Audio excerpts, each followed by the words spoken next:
దేవుని నామానికి మహిమ కలుగునుగా. కచేరి వచ్చిన అందరూ కూడా ప్రభునామంలో వందనాలు చెల్లిస్తూ ఆహ్వానాన్ని అందిస్తూ ఉన్నారు.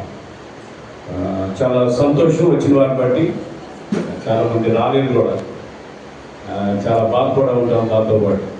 కానీ వచ్చిన వారిని నిరాశపరచకూడదు. కనుక మీరు రాగలగడం దాన్ని బట్టి దేవాది దేవునికి నేను కృతజ్ఞతలు చెల్లిస్తూ ఉన్నాను. ముఖ్యంగా ఈరోజు ఏం రోజు తెలిసే కన్నా అమ్మా, పెంటెకోస్ట్ దినం. పెంటెకోస్ట్ అంటే ద డే ఆఫ్ పెంటెకోస్ట్. గ్రూప్లో చూస్తుంటే మీరు గమనించుంటారు.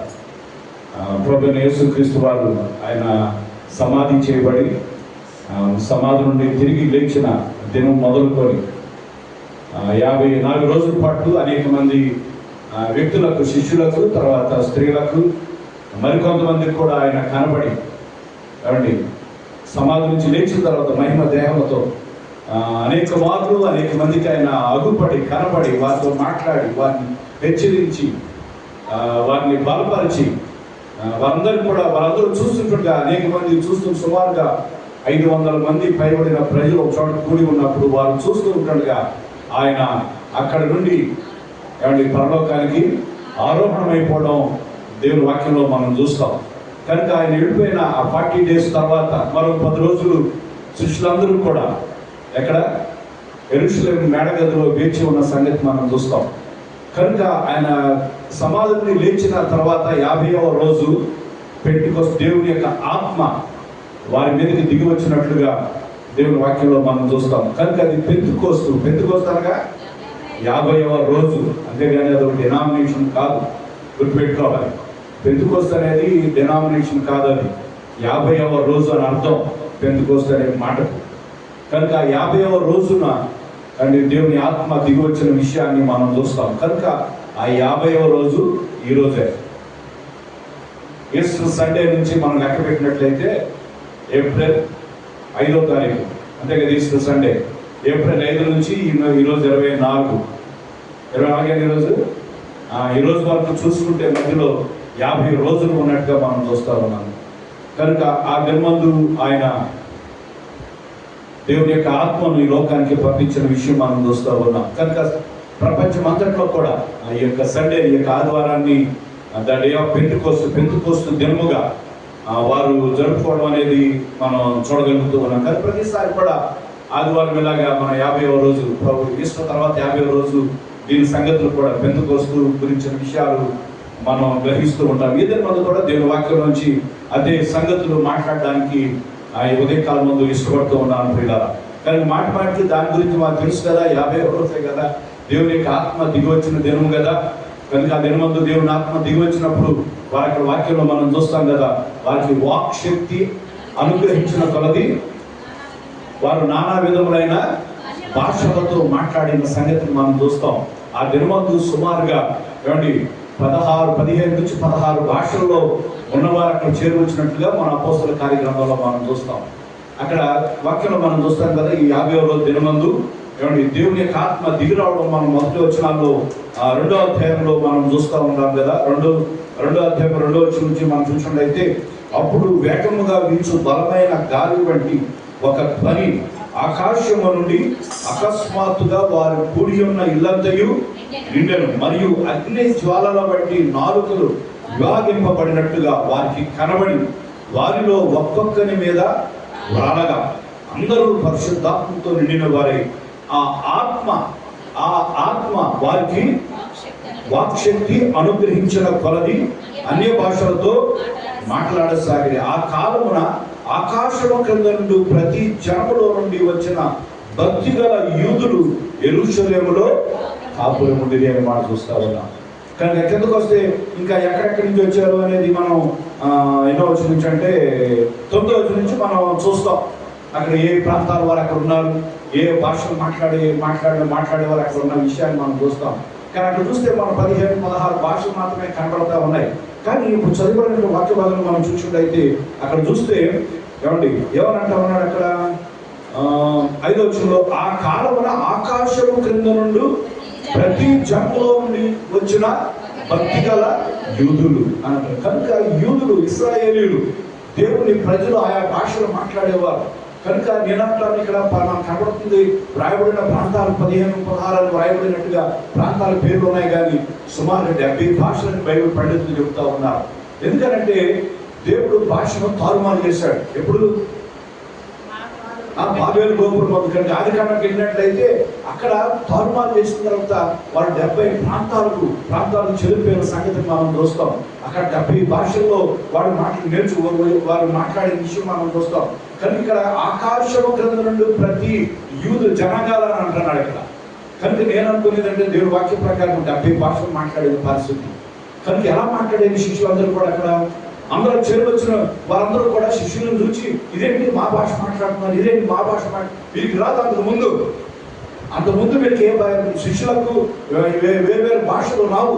కానీ మీరు మాట్లాడుతున్న భాషలను బట్టి అక్కడ చేరువచ్చిన ప్రజలు, అక్కడ మనం చూస్తూ ఉన్నాం కదా, అక్కడ చూస్తే భక్తిగల యూదులు యెరూషలేములో కాపురం ఉండి ఈ శబ్దము కలుగగా ఆలోచనలో జనులు గుంపులుగా కూడి వచ్చి, ప్రతి మనుషుడు తన స్వభాషతో వారు మాట్లాడే విని కలవరపడి. ఎందుకంటే ఈ శిష్యులందరూ కూడా ఎరిగిన వారందరూ కూడా ప్రజలు, యెరూషలేములో ఉన్నటువంటి ప్రజలు. కనుక వారు వచ్చి గుంపులుగా చేరొచ్చారంట అక్కడ. ఎందుకంటే బలమైన గాలి ఇచ్చినట్టుగా మనం చూస్తూ ఉన్నాం. కనుక మన దినమందు కూడా మనకు శుక్రవారం ఎప్పుడో గాలి వచ్చింది బాగా. కనుక గాలి వచ్చినప్పుడు వెంటనే మనం దాని వైపు మనం దృష్టి పెడతా ఉంటుంది, ఏంటనేది చూస్తూ ఉంటాం. కనుక శబ్దం మనం వినగలుగుతూ ఉంటాం. కానీ ఇక్కడ కూడా చూసినట్లయితే బలమైన గాలి వచ్చినట్టుగా మనం చూస్తూ ఉన్నాం. అంతేకాదు ఆ వాక్యంలో మనం చూస్తాం కదా, వారి వచనంలో బలమైన గాలి వంటి ఒక ధ్వని శబ్దము కూడా కనబడటమే కాదు, గాలి వేస్తున్నట్టు శబ్దం మనకి ఎలా కనబడుతుంది? అది ఏదైనా చెట్లు కానీ వస్తువులు కానీ ఎగిరిపోవడం, కొట్టుకోవడం, కిటికీలు కొట్టుకోవడం, లేకపోతే మన వస్త్రాలు ఎగురుతాయి, ఇవన్నీ కూడా గాలి వస్తుంది గాలి వేస్తుంది అన్న దానికి కనబడే పరిస్థితి. దాంతోపాటు గొప్ప ధ్వని కూడా వచ్చినట్టుగా, శబ్దం వచ్చినట్టుగా మనం చూస్తూ ఉన్నాం కూడా. అంతేకాకుండా కూర్చున్నటువంటి శిష్యులందరూ కూడా ఆ గదిలో చేరి వచ్చినటువంటి ప్రజలందరూ కూడా గదిలో ఉన్నటువంటి శిష్యులతో పాటు అనేక మంది చేరి ఉన్నారు అక్కడ. కనుక వారందరూ కూడా ఏం చూస్తూ ఉన్నారంటే అగ్ని వంటి జ్వాలలు అంటున్నారు ఇక్కడ. అగ్ని జ్వాలల వంటి నాలుగులు విభాగింపబడినట్టుగా వారికి కనబడి, బయట వారికేమో ప్రజలకు వచ్చిన చేరువని శబ్దం విని, గాలిని చూసి శబ్దం విని అక్కడ చేరువచ్చారు అనేక మంది గుంపులుగా ప్రజలు.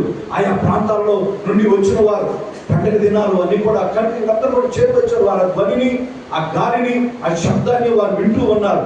కానీ లోపల ఉన్నటువంటి ఈ శిష్యులు, ఇక్కడ చేరువన్నటువంటి వీరందరూ కూడా ఏం చూస్తున్నారంటే అగ్ని జ్వాలల వంటి అగ్నిని చూస్తాం. నాలుగులు వారి విభాగింపబడి మంటలు వచ్చినప్పుడు ఇలాగా వెళ్తూ ఉంటాయి, మంటలు కనపడుతూ ఉంటాయి మనకి విభాగింపబడినట్టుగా. కనుక ఆ దాన్ని శిష్యులు చూశారు, అగ్నిని చూశారంట లోపల వారి మీద అనే విషయాన్ని వాక్యంలో మనం చూస్తూ ఉన్నాం కదా. నాలుగులు విభాగింపబడినట్టుగా వారికి కనబడి వారిలో ఒక్కొక్కరి మీద వారి మీదకి దిగి వచ్చినట్లుగా, వారిని ముంచినట్లుగా, వారిని కప్పినట్లుగా వాక్యంలో మనం చూస్తూ ఉన్నాం. కనుక ఇటువంటి కార్యం మధ్య జరిగింది. అద్భుతమైన కార్యం అది శిష్యులు చూస్తూ ఉన్నారు, ప్రజలు చూస్తూ ఉన్నారు. ఏంటో ఆశ్చర్యపోతున్న పరిస్థితి. ఎప్పుడైతే వారి మీద ఆ అగ్ని వచ్చి వారి మీద నాలుగులు విభాగింపబడి వారి మీద రాలగా వీరు ఏం చేశారంటే వారికి శక్తి వచ్చినట్టుగా వాక్యంలో మనం చూస్తాం. శక్తి వచ్చి వారు ఏం చేశారంటే అన్య భాషలలో, అంటే ఇతరులు తెలిసిన వారి చుట్టూ ఉన్న ప్రజల యొక్క భాషలలో శిష్యులు మాట్లాడుతూ చూశారు. కనుక తప్పనిసరిగా పరిశుద్ధాత్మ మన మీదకి దిగి వచ్చినప్పుడు పరిశుద్ధాత్మతో నింపడిన వారు భాషలు మాట్లాడతారు. ఏ భాషలు మాట్లాడతారు? మాట్లాడతారండి? నోటికి ఏదో వస్తుంది మాట్లాడతారు. చాలా మంది మనం చూస్తూ ఉంటాం. చాలా మంది సేవకులు కూడా చాలా మంది ఇక్కడ నిలబడి, లేకపోతే మైక్లో కూడా, లేదంటే ఆయన చోట్ల ప్రార్థన చేస్తుంటే ఆత్మతో నింపడినప్పుడు ఏదో నోటికి వచ్చిన మాటలు మాట్లాడుతూ ఉంటారు. కానీ గమనించవలసిందంటే దేవుని యొక్క ఆత్మ, దేవుని యొక్క శక్తి మన మీద ఉన్నప్పుడు, దేవుని ఆత్మతో మనం నింపబడినప్పుడు మనం మాట్లాడే భాషకు అర్థం ఉంటుంది. గుర్తుపెట్టుకోవాలి. కనుక ఏదో తెలియని భాషలో మాట్లాడటం లేదు. ప్రతి భాష కూడా మాట్లాడే ప్రతి భాష కూడా, ప్రతి వారు కూడా మాట్లాడే భాష మిగిలిన వారికి అర్థమయ్యేటట్టుగా మాట్లాడగలగాలి. మిగిలిన వారు గ్రహించగలిగినట్టుగా, లేకపోతే మిగిలిన వారికి వచ్చే భాష ఇక్కడ మాట్లాడతారు. వాళ్ళు అక్కడ మాట్లాడాలి. కానీ ఒకవేళ అది ఎవరన్నా మాట్లాడుతున్నారు, భాషలో మాట్లాడుతూ ఉన్నారు, అది భాష అనుకోవడానికి వీల్లేదు. ఎవరికైనా సరే ఆ భాష అర్థమైతేనే అది దేవుని యొక్క ఆత్మ ద్వారా వచ్చిన భాష. అని మనం గ్రహించాలి. అంతేగాని నోటికి ఏదో వస్తే అది మాట్లాడడం, కొంతమందికి ఏదో దాన్ని ఏమంటారు ప్రేలాపన అంటారు కొంతమంది కదా, నోటికి ఏదో వస్తుంది ఏంటి ప్రార్థన ఏంటంటాం మనం కొంతమంది, వాడు నోటికి వచ్చినట్టు వేరు కూతురు మాట్లాడినా లేకపోతే ఏదైనా మాట్లాడుతుంటా అంటారు. కొంతమంది ఇలాంటి ప్రేలాపన మాట్లాడడానికి చేయడానికి ఏమాత్రం కూడా వీల్లేదు. కనుక అది నిజమైనటువంటి ఆత్మతో నింపడడం కాదు, తప్పనిసరిగా. ఎందుకంటే దేవుని వాక్యంలో పౌలు తర్వాత కొరింథీ పత్రిక కూడా రాస్తూ అంటాడు కదా, మిగిలిన పత్రికలో రాస్తూ అంటాడు, ఒకవేళ భాషలో మాట్లాడాలంటే ఆ భాషకు అర్థం చెప్పేవారు సంఘంలో ఉండాలి. కనుక సంఘంలో మన భాషలో మాట్లాడుతూ ఉన్నామంటే ఎవరైనా చెప్పగలిగేవారు, మనం మాట్లాడే భాషకు అర్థం చెప్పగలిగేవారు ఉంటేనే మాట్లాడాలి తప్ప లేకపోతే అది మాట్లాడడానికి వీలు లేదు అని పౌలు చెబుతున్న సంగతిని కూడా మనం చూస్తాం. కానీ ఇదే ఉదయకాలం భాషల గురించి నేను మాట్లాడడం కాదు, ప్రాముఖ్యంగా ఆ తర్వాత జరిగిన సంఘటన గురించి ఉదయకాలం మనం చూడడానికి మనం ప్రయత్నం చేద్దాం ప్రియ. ముఖ్యంగా తర్వాత భాష వారు ఆత్మశక్తి చేత నింపబడిన తర్వాత పేతురు నిలబడి ప్రసంగం చేయడం దేవుని వాక్యంలో మనం చూస్తాం. నాకు తెలిసినంత వరకు ఒక అద్భుతమైన ప్రసంగం బైబిల్లో మొదలుగా దేనికి నేను ప్రాధాన్యత ఇస్తాను, దేనికి మొదటి మార్పు వేయడానికి నా ఉద్దేశం కాదు. చాలా మంది ప్రసంగాలు చేస్తున్నప్పుడు ప్రసంగాల్లో వాళ్ళకి మార్పు వేయడానికి ప్రయత్నం చేస్తున్నా, ఈరోజు ప్రసంగం బాగుందండి లేదా ఆయన ప్రసంగాలు బాగుంటాయి అనట్టు ఆ ప్రసంగం మన మీద ఎంతవరకు పనిచేసింది అనేది ప్రాముఖ్యం తప్ప వాళ్ళు ఎలా మాట్లాడారనే ఉద్దేశం ముఖ్యం కాదు. కానీ వాక్యంలో బయటలో మనం గమనించినట్లయితే అద్భుతమైన ప్రసంగం ఏదైనా ఉంది అని అంటే ప్రాముఖ్యంగా కొండ మీద యేసు ప్రభు చేసిన ప్రసంగమే, దాని అనుమానం లేదు. ఆ తర్వాతగా ఇక్కడ చూసినట్టు రెండవదిగా చూసినట్టు ఇక్కడ అపోస్తల కార్యక్రమంలో దేవుని ఆత్మ చేత నింపబడిన తర్వాత శిష్యుల్లో ఒకడు ఇక్కడ వాక్యంలో మనం చూస్తాం కదా, ఎవరు? పేతురు నిలబడి ప్రసంగం చేయడం దేవుని వాక్యంలో మనం చూస్తాం. 14వ వచనంలో మనం చూసినట్లయితే వాళ్ళ భాషలో మాట్లాడుతుంటే 12వ వచనంలో మనం చూస్తాం వారందరూ కూడా లోపల ఉన్నటువంటి 120 మంది కూడా భాషలో మాట్లాడుతుంటే అందరూ అక్కడ చేరవచ్చిన ప్రజలందరూ కూడా అందరూ విభ్రాంతి నుండి ఎప్పుడు తోచక ఇదేమగునో అని ఒకరితో ఒకడు చెప్పుకొని ఏంటి అలా జరుగుతూ ఉంది అని ఎక్కడికి వెళ్తుంది పరిస్థితి, ఏంటి పరిస్థితి అన్నట్టుగా ఒకడు ఆశ్చర్యపోతున్నారు బయట చేరుకొచ్చిన ప్రజలు. సుమారుగా వారు వాక్యంలో మనం చూసినట్లయితే ఆ తర్వాత ఆ మాటలు పేతురు మాటలు విన్న తర్వాత ఎంతమంది బాప్తిసం పొందారు? ఆ రోజు 3000 మంది బాప్తిసం పొందారట. అంటే అక్కడ చేరువచ్చింది 3000 మందేనా? లేదు, అనేక మంది ఉండొచ్చు. ఈ శబ్దానికి గాలికి వీళ్ళు మాట్లాడే భాషలకు ఏమండి ఈ ధ్వనికి ఈ గాలికి చూసిన ప్రజలు తండోపతండాలు అక్కడ చేరువచ్చారు, అక్కడ ఆ మేడగది ఉన్న ప్రదేశానికి.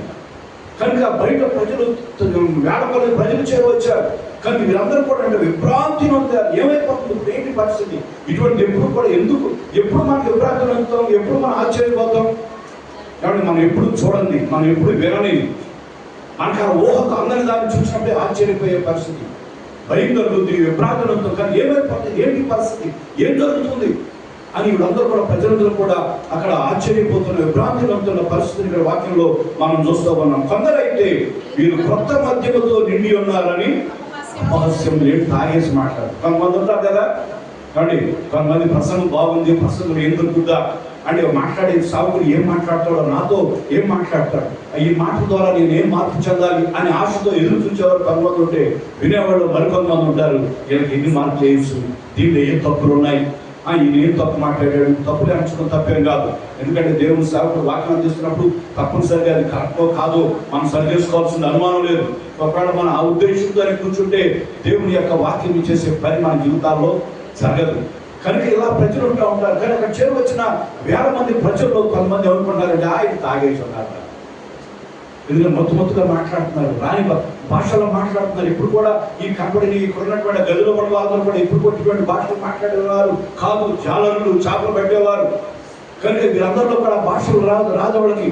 కానీ ఈరోజు మాట్లాడుతున్నారంటే ఏదో మాట్లాడుతుంది. ఆ భాషలో మాట్లాడినప్పుడు ఒకవేళ నీకు లాటిన్ భాష వచ్చిన వాడు నువ్వు ఉంటే అది నీకు లాటిన్ అని అర్థం అవుతుంది, మిగిలిన వాళ్ళకి అర్థం అవుతా? అర్థం కాదు. మిగిలిన వాళ్ళు అనుకుంటారు వీడు ఎదురుడికి వచ్చి పేస్తున్నాడు, తాగేస్తున్నాడు కాబట్టి నోటికి ఏదో వచ్చి అది మాట్లాడుతున్నాడు అనుకుంటుండే విషయం అది అక్కడ. కనుక ఈ విధంగా అందరూ కూడా చాలా మంది ఎక్కువ మంది ప్రజలు అనుకుంటూ ఉన్నారంటే వీళ్ళు తాగి మత్తులైపోయారు కనుక వాళ్ళు మాట్లాడుతూ ఉన్నారు, వేరువేరుగా మాట్లాడుతున్నారు అని వారు అపహాస్యం చేసిన విషయం మనం చూస్తూ ఉన్నాం. అయితే పేతురు అక్కడ వాక్యంలో ఈ 2 మంది వచనాల ద్వారా 14-15 వచనాలు మనం చూద్దాం. అయితే పేతురు ఆ 11తో కూడా లేచి నిలచి బిగ్గరగా వారితో ఇట్లా వారితో మాట్లాడుతూ ఉన్నాడు. పేతురు నిలబడి యోదయ మనుషులారా, యెరూషలేములో కాపురమున్న సమస్త జనులారా, ఇది మీకు తెలియగాక, చెవియొగ్గి నా మాట వినుడి. మీరు ఊహించినట్టు మీరు మత్తులు కారు, ప్రొద్దుపడిచి జామైనా కాలేదులే. కనుక వెంటనే నిలబడి అక్కడ మాట్లాడుతున్న సంగతిని మనం చూస్తాం. వచనాలు వచ్చి ఈ 14 వచనం నుంచి ఉన్న భాగంలో కొన్ని సంగతులు చూడడానికి మనం ప్రయత్నించేద్దాం. ముఖ్యంగా దీనికి ఒక పేరు పెట్టి నేను హుక్, ఏమండి, బుక్, లుక్, టుక్, ఇంగ్లీష్ పదాలు అవన్నీ కూడా. హుక్ అంటే ఏమండి, హుక్, హుక్, HOOK, హుక్, కొంచెం లేదండి కొంచెం ఇలా ఉంటే అదేముంటుంది, చేపలు పట్టడానికి పడతారు గ్యాలం. కనుక కొంచెం లాంటిది పట్టుకుని లాగడానికి కదా హుక్ అనే పదాన్ని. దీనికి వచ్చిన మనకి దీనికి అర్థం వచ్చే విషయాలు కనబడుతున్నాయి. హుక్, హుక్, హుక్ అంటే పుస్తకం, హుక్, హుక్, లుక్, లుక్ అంటే చూడటం, టుక్, టుక్ అంటే తీసుకోవడం, స్వీకరించడం, తీసుకోవడం. కనుక ఈ వచనాల్లో ఈ పదాలు కనబడుతున్న పరిస్థితిని లేదా ఈ అర్థాలు మనకి ఉదయకాలంలో ఇంట్లో చూడడానికి మనం ప్రయత్నం చేద్దాం. ముఖ్యంగా చూడండి, ఈ ప్రసంగంలో పేతురు చేసినటువంటి మొదటి ప్రసంగం. చాలా మంది ఈ ప్రసంగానికి మన ఆలోచన చేసినట్లయితే దీన్ని ఏం కనబడదు, ఏమీ కనబడదు చెప్పాలంటే. ఈ ప్రసంగంలో చాలా మంది ఎవరిని గ్రహించినట్లు చూడడానికి ఏమి కనబడని పరిస్థితి. కానీ ఆ దినమందు ఎన్ని వేల మంది రక్షించబడ్డారు. ఈరోజు ఎవరైనా పెద్ద పెద్ద సేవకులు ఉన్నారు, పేరు గడించినటువంటి సేవకులు. నువ్వు చెప్పాలంటే సువార్తలు, ప్రపంచ సువార్తలు పేరు గడించినటువంటి ప్రపంచ సువార్తలు. ఆయన పేరేంటి? బెన్నీ గ్రహాం, అమెరికాలో. ఆయన ప్రసంగానికి లక్షల మంది వినేవారు, లక్షల మంది స్వస్థత రక్షించబడిన పరిస్థితి. సువార్తికుడు ఆయన. ఇంకా ఆయన తర్వాత మనకి ఎవరు కూడా కనపడరు. చాలాసార్లు మీటింగ్స్లో పెడుతూ ఉంటారు సువార్త సభలు, దానిలో సువార్త ఏమి కూడా ఉండదు. ఏమండి, రకరకాల చిమ్మికలు పెట్టి ప్రజలను ఆకర్షించడానికి. ఏమండి, విశ్వాసులే ఎక్కువ మంది కనపడేది, అన్యులు కాదు, విశ్వాసులే వస్తారు అక్కడికి. కానీ అన్యులు ఆకర్షించాలంటే స్వస్థత సభలు, అక్కడ ఏ స్వస్థతలు ఉండవు. కానీ ఇటువంటి చిమ్మికలు చేసి ఆకర్షించాలని ప్రయత్నం చేసే పరిస్థితి. పౌలు ఇటువంటి ఏమన్నా చేశాడా అని అంటే అదేమి కూడా లేదు. కానీ ఒక ప్రసంగానికి 3000 మంది వాక్యం తర్వాత వచ్చినాలో మనం చూస్తాం కదా, సహోదరులారా మేము ఏం చేయాలి అని 3000 మంది ప్రజలు కూడా అడిగారంట. అది గొప్ప సంగతి. అది ఇప్పుడు మమ్మల్ని ఏం చేయమంటాం అనే విషయాన్ని మనం చూస్తాం అక్కడ. కనుక అంత మార్పు వచ్చిన విషయాన్ని మనం చూస్తాం. ఎలా జరిగింది, దానిలో ఏమి సంగతులు మాట్లాడాడు. ఒక ఈ దినాల్లో మనం దేవుని వాక్యాన్ని వింటూ ఉన్నాం. లేదా స్వార్థ సభలంటే మనందరం పరిగెత్తాం, ఎక్కడ సభలంటే అక్కడికే వెళ్ళిపోతాం అంతే. ఆదివారం గుడి అంటే మాత్రం రాలేదు, శుక్రవారం ప్రార్థనలు అంటే మనం కనబడం, మన చర్చలో కనబడే కార్యక్రమాలు మనం కనబడం. కానీ బయట ఎక్కడో సభలంటే పరిగెత్తాం. కానీ ఆ వాక్యం అక్కడ ఏం జరుగుతుంది, ఏ వాక్యం చెబుతూ ఉన్నారు ఆలోచన చేయాలి. ఉదయకాలం ఇక్కడ వాక్యంలో మనం చూసుకోలేదు. పేతురు కూడా ఎక్కువ మాట్లాడేది కనపడలేదు, వాక్యంలో ఏమో మనకి అనిపించదు. కానీ ఒక అద్భుతమైన సంగతి ఇక్కడ మనకు కనబడే పరిస్థితి. హుక్ అని చెప్పాను. మొదటిగా మనం ఆలోచన చేసినది పేతురు యొక్క ప్రసంగంలో ఏమంటే మొదటి భాగముగా హుక్ మనకు కనబడతా ఉంది. గ్యాలము, కొక్కెం. కొక్కెం దేనికి వాడతారు ఏమండి? లాగడానికి వాడతారు, లేదా గ్యాలం వేస్తారు. గ్యాలంలో దానికి ఏం పెడతారు? దానికి గ్యాలానికి చేపలు పెట్టాలంటే ఎరబెడతారు. ఎందుకొరకు? అనేకమైన చేపలు దాంట్లో ఆ నీటిలో ప్రవాహం పెడతా ఉంటాయి, తిరుగుతాడుతూ ఉంటాయి. కానీ ఎందుకు ఎరబెడతారంటే ఆ చేపను ఆకర్షించడానికి, ఆ చేపను తమ వైపు తిప్పుకోవడానికి. ఎందుకు మనం కొక్కి వేసి లాగుతామంటే మన వైపు లాక్కోవడానికి, మన వైపు తిరగడానికి, మన దగ్గర రావడానికి. కనుక ఇక్కడ కూడా చూసినట్లయితే దేవుని వాక్యంలో ఇక్కడ పేతురు మాట్లాడుతున్నటువంటి ఆ సందర్భంలో చూసినట్టు మొదటిగా మన హుక్కు కనపడతా ఉంది. గ్యాలము లేదంటే కొక్కెము అనేటువంటి పదము వచ్చేటట్టుగా మనుషులను తన వైపు లాగడానికి, తన వైపు ఆకర్షించే మాటలు ఇక్కడ వచనాల్లో మనం చూడవచ్చు. ఇక్కడ చూసినట్లయితే ఇక్కడ వాక్యంలో 14 వచనంలో మనం చూసినట్లయితే పేతురు ఆ 11 మందితో కూడా లేచి నిలిచి బిగ్గరగా వారితో ఇట్లా నేను అనే మాట మనం చూడగలుగుతూ ఉన్నాం. ప్రియులారా, ఇక్కడ ఏం చేస్తున్నాడంటే ఇక్కడ ఆ తర్వాత కిందకు వస్తున్నామో మీరు మత్తులే ఉన్నారు అనుకుంటా ఉన్నారు. ఎవరైనా అక్కడ ప్రజలు మీరు ఊహించినట్టు వీరు మత్తులు కారు, ప్రొద్దుపడిచి జామైనా కాలేదు. కానీ ఇక్కడ చూసినట్లయితే ఈ హుక్ అనేటువంటి పదం వచ్చేటట్టుగా వారిని తన వైపు ఆకర్షిస్తూ ఉన్నాడు. దేవుని యొక్క వాక్యంలో దేవుని యొక్క వాక్యం మనం మాట్లాడుతున్నప్పుడు ఇటువంటి విషయాలు ఉండాలి. మనుషులను ఆకర్షించడానికి మనం యాక్షన్ వేసుకోవాల్సిన పని లేదు. చాలా మంది రకరకాల వస్త్రదానం చేసి ఇదివరకు ఒక పెద్ద సాగుడు వచ్చేవాడు శ్రీకాకుళం వైజాగ్ యూత్ మీటింగ్ జరుగుతూ ఉండేది. ఆయన ఆదివారం చర్చెస్లో మామూలు ఉండేవారు, కానీ వైజాగ్ వచ్చినప్పుడు మంచి పూర్వపూల షర్ట్లు వేసేవారు ఎక్కువగా. ఈరోజు మన ప్రియులు సింహాచలం గారు ఆయన షర్ట్ చూడగానే అదే గుర్తొచ్చింది, ఆయన గుర్తొచ్చారు. ఆయన బెంగళూరుకి చెందిన వ్యక్తి. ఆయన మంచి అంటే యవనస్తుల మధ్య ఉండాలి కనుక, యవనస్తులు కూడికలు కాబట్టి అందరూ యవనస్తులు వస్తారు, ఆడపిల్లలు మగపిల్లలు కనుక వారి దృష్టిని ఆకర్షించడానికి ఆయన పూర్వపూల చొక్కా వేసుకున్నాడు ఆ మీటింగ్స్లో. ఆయన చర్చిలో చూస్తే ఆయన మరి అటువంటి షర్ట్స్ వాడేవాడు కాదు. ఆయన పెద్ద ఆయన ఆల్మోస్ట్ ఆ టైంలో 40 పైన 40 సంవత్సరాల టైంలో ఉండేది ఆయన వయసు. చాలా తెల్లగాను మంచి ఇదే. కానీ ప్రజలు ఆకర్షించబడ్డారు. ఒక రోజు మీటింగ్కే కనీసం ఒక 4,000-5,000 మంది యూత్ యవనస్తులు వైజాగ్ వచ్చేవారు, పరిగెత్తేవారు ప్రజలు అక్కడికి. ఎందుకు మనం చెబుతానంటే, మనం ఆకర్షించడానికి మన వస్త్రాలు మనం మార్చుకోవాల్సిన పని లేదు. వాళ్ళు ఏదో ఆకర్షించడానికి మనం వస్త్రాలు వేసుకుని లేదా మన వేషాలు వేసుకొని మన యొక్క రూపురేఖలు మార్చుకోవాల్సిన పని లేదు. ఒకవేళ అటువంటి చేస్తే వాడి దృష్టి అంతా దేని మీద ఉంటుంది? మన జుట్టు మీద, మన తల మీదే. ఒక టీవీలో మీరు ఇప్పుడు చూసారు లేదు, ఒక పాస్టర్ గారు మాట్లాడితే ఒక మాట మాట్లాడు ఇలాగ అంటా ఉంటాడు. ఆయన ఎక్కువసార్లు ఇలాగ అంటే నేను గమనించా, విమర్శించిన ఉద్దేశం కాదు. అంటే నేను ఆ టీవీ ఆయన ప్రసంగం ఎట్టినప్పుడు ఎక్కువగా మాట్లాడితే ఎక్కడంతో చుట్టూ మీద వెళ్ళిపోతూ ఉండేది. ఒకటి నేను మొహం చూసుకుంటున్నాను, ఖర్చు మీద కూడా వచ్చేస్తారు, మీరు చూసి నాకు తెలియదు. కానీ చాలా మంది ఇటువంటి విన్యాసాలు, ఇటువంటి దాన్ని ఏమంటారు మేనరిజం కొన్ని ఉంటాయి మాట్లాడుతున్నప్పుడు, లేకపోతే గంభీరంగా, లేదంటే కొంతమంది యాక్షన్ చేస్తూ ఉంటారు, కూర్చుని చేస్తూ ఉంటారు. సందర్భంగా కొంతమంది అటు తిరుగుతూ ఉంటారు, నేను తిరుగుతూ ఉంటాను అనుకోండి. కనుక మనుషులు ఆకర్షించడానికి ఎటువంటి జిమ్మిక్లు ఏం చేయవలసిన పని లేదు. దేవుని వాక్యం ద్వారానే మనం ప్రజలను ఆకర్షించాలి. పేతురు మనం చూసినట్లయితే అక్కడ వాక్యంలో స్పష్టంగా 14 వచనంలో మనం చూసినట్లయితే వారిని ఆకర్షించడానికి, వాళ్ళని హుక్ చేయడానికి, అక్కడ ప్రజలను లాగడానికి, తన వైపు లాగడానికి ఏం చేస్తున్నాడంటే నిలచి, అక్కడ వాక్యంలో మనం చూస్తూ ఉన్నాం కదా 14 వచనంలో నిలిచి అనే మాట మనతో నిలబడ్డాడు. చాలా సరసమరిగా బోధించేవారు ఎప్పుడు కూడా స్కూల్ టీచర్స్ నిలబడి మాట్లాడతారు అనుకుంటాను. కనుక వారు చేరినప్పుడు కూడా వాళ్ళు రూలది కూర్చుని మాట్లాడడానికి వీల్లేదు వాడు. కనుక నిలబడి మాట్లాడడం అనేది చాలా ప్రాముఖ్యమైనది. కొంత వయసు పైబడిన వారు సేవకులు కొంతమంది నిలబడి మాట్లాడలేరు, వయసు పైబడిన దాన్ని మనం పట్టించుకోవాల్సిన పని లేదు. దేవుని వాక్యాన్ని బోధిస్తున్నప్పుడు ఎప్పుడైనా సరే తప్పనిసరిగా నిలబడి మాట్లాడడం చాలా ప్రాముఖ్యమైనది. ఇక్కడ పేతురు కూడా అంతమంది ప్రజలు చేరి వచ్చినటువంటి ఆ సందర్భంలో 120 మంది మేడగదులు వారు ఉన్నారు శిష్యులు, వీళ్ళందరూ కూడా. కనుక ఇక్కడ ఏం చేస్తున్నారంటే పేతురు నిలబడినట్టుగా మనం ఇక్కడ వాక్యంలో మనం చూస్తూ ఉన్నాం. అతను లేచి నిలబడి సూటిగా నిలబడడం అనేది వాళ్ళ దృష్టి నాకు ఎందుకు పేతురు పడ్డాడు, వీళ్ళందరూ ఆశ్చర్యపోతూ ఉన్నారు, విభ్రాంతులతో ఉన్నారు. ఏంటి ఇలాగా భాషలో మాట్లాడుతున్నా, ఎప్పుడు చూడలేదు, ఏం జరుగుతుంది, ఇది ఏంటి ఎంత అన్నట్టుగా ఆశ్చర్యపోతున్న సమయం ఈ గుంపులో కూర్చున్నటువంటి వారిలో పేతురు నిలబడి బయటకు వచ్చి అనుకుంటారు మేడగదిలో నుంచి బయట పోర్చుకోకి వచ్చి ఉంటాడేమో. ఆ ఫొటోస్ వరకు నేను సెర్చ్ చేస్తున్నప్పుడు ఎక్కువగా బయట నిలబడి, ఎత్తులో నిలబడి పేతురు మాట్లాడుతున్నట్టుగా నేను ఆ ఫొటోస్లో లేదంటే ఆ చిత్రాల్లో నేను చూడటం జరిగింది. కనుక మేడగదిలో ఉన్నప్పుడు పైన మేడగది ఉన్నప్పుడు కనుక బయటకు వచ్చి పోర్చుకొని నిలబడి మాట్లాడుతూ ఉన్నాడు. బయటకు వచ్చి నిలబడగానే అందరూ కూడా దాని వైపు దృష్టి ఆకర్షించబడింది. వారు నిలబడినట్టుగా ఆ పేతురు వైపు వారి దృష్టి వెళ్ళినట్టుగా మనం చూస్తూ ఉన్నాం. దాంతో పాటు జరిగిన సంగతి ఏంటంటే ఆ వచనంలో మనం చూస్తాం కదా, పేతురుతో పాటు ఇంకెవరున్నారు ఏమండి? కాదు, పేతురుతో పాటు అక్కడ వాక్యంలో మనం చూస్తాం 11 కూడా, అంటే పేతురుతో పాటు ఎవరు నిలబడి ఉన్నారు? 11 మంది శిష్యులు కూడా నిలబడ్డారు. పక్కన సెక్యూరిటీ లాగా నిలబడడం దానికి ఏం కనపడతా ఉందంటే, నువ్వు మాట్లాడేదానికి మేము వెనక మేము ఉన్నాం.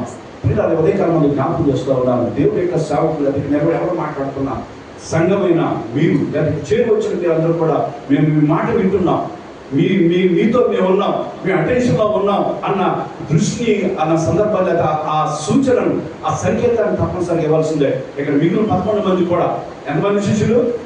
12 మంది శిష్యులు. ఎందుకంటే యోధ తను చనిపోయిన తర్వాత చీటీకి వేసినట్టు దేవుడి వాక్యంలో మనం చూస్తాం. ఎవరికి వచ్చింది 12 చీటీ? మన తీకి వచ్చినట్టుగా మనం చూస్తాం. కనుక 12 మంది కూడా అయ్యారు. కనుక పేతురు మాట్లాడుతున్నప్పుడు మిగిలిన 11 మంది కూడా తన వెనక నిలబడి ఉన్నారు వాళ్ళతో, ఆయనతో పాటు. కనుక పేతురు చూసుకుంటాడే, మనకేమన్నా ఆయన మాట్లాడుతున్నాడే, మనకెందుకు అని కూర్చున్నారు వాళ్ళు. లేదు నిలబడినట్టుగా మనం చూస్తూ ఉన్నాం. అంటే నీ వెనక మేము ఉన్నాం, నువ్వు మాట్లాడడానికి మేము సపోర్ట్ చేస్తున్నాం, అవునంటూ ఉన్నాం, కరెక్ట్ అంటూ ఉన్నాం, దాంతోపాటు మేము కూడా మాట్లాడుతున్నాం అన్నట్టుగా వారు నిలబడిన సంగతి మనం చూస్తూ ఉన్నాం. దేవుని సేవకులు ఎవరు మాట్లాడుతున్నారు కూడా వారి మీద మన అటెన్షన్ పెట్టడం, వారి మీద దృష్టి పెట్టడం, వారి మాటలు వినడం, వారితో అది ఏ సంకేతాన్ని ఏది సూచిస్తుందంటే మేము నీ మాట వింటున్నాం, నీ వెనక మేము ఉన్నాం, నీ మాటకు అవునని చెబుతూ ఉన్నాం. నువ్వు చేసేదానికి ఓకే చెబుతున్నాం అన్న విషయాన్ని ఇది ఇక్కడ చూపిస్తున్నట్లుగా మనం చూడగలుగుతూ ఉన్నాం. కనుక పేతురుడు కానీ మిగిలిన 11 కూడా కానీ ఏంటి ఆ పేతులతో పాటు వారు కూడా నిలబడ్డారు అన్న దృష్టి ప్రజలు కలిగించి మనం కనుక వారు ఆకర్షించబడుతున్న సంగతిని ఇక్కడ వాక్యంలో మనం చూస్తూ ఉన్నాం. ఆ తర్వాత 11 మంది నిలిచి అక్కడ చూస్తే బిగ్గరగా అనే మాట మనం చూస్తూ ఉన్నాం. పేతురు తన యొక్క హుక్కు వాళ్ళని ఆకర్షించడానికి గట్టిగా మాట్లాడుతూ ఉన్నాడు. బిగ్గరగా అనే మాట ఇక్కడ వాక్యంలో మనం చూడగలుగుతూ ఉన్నాం. ఇక్కడ అంత ముందు చూసుకునేది పేతురు ఒక 50 దినాల ముందు చూసుకునేది పేతురు ఎటువంటి వాడు? పేతురు పిరికివాడు, భయస్తుడు, పిరికివాడు, మాట్లాడడానికి భయం. నేను అనుకుంటాను నెమ్మదిగా ఆ చిన్నమ్మాయి చిన్నమంట కాలుతున్న సమయం చిన్నమ్మాయి వచ్చి ప్రార్థించినప్పుడు చెప్పినప్పుడు నువ్వు శిష్యులు ఒకడు కదా అని వెళ్ళిపోయాడు. అంతేగాని నేను కాదు అని ఉంటాడా? లేదు, భయం, పిరికివాడు.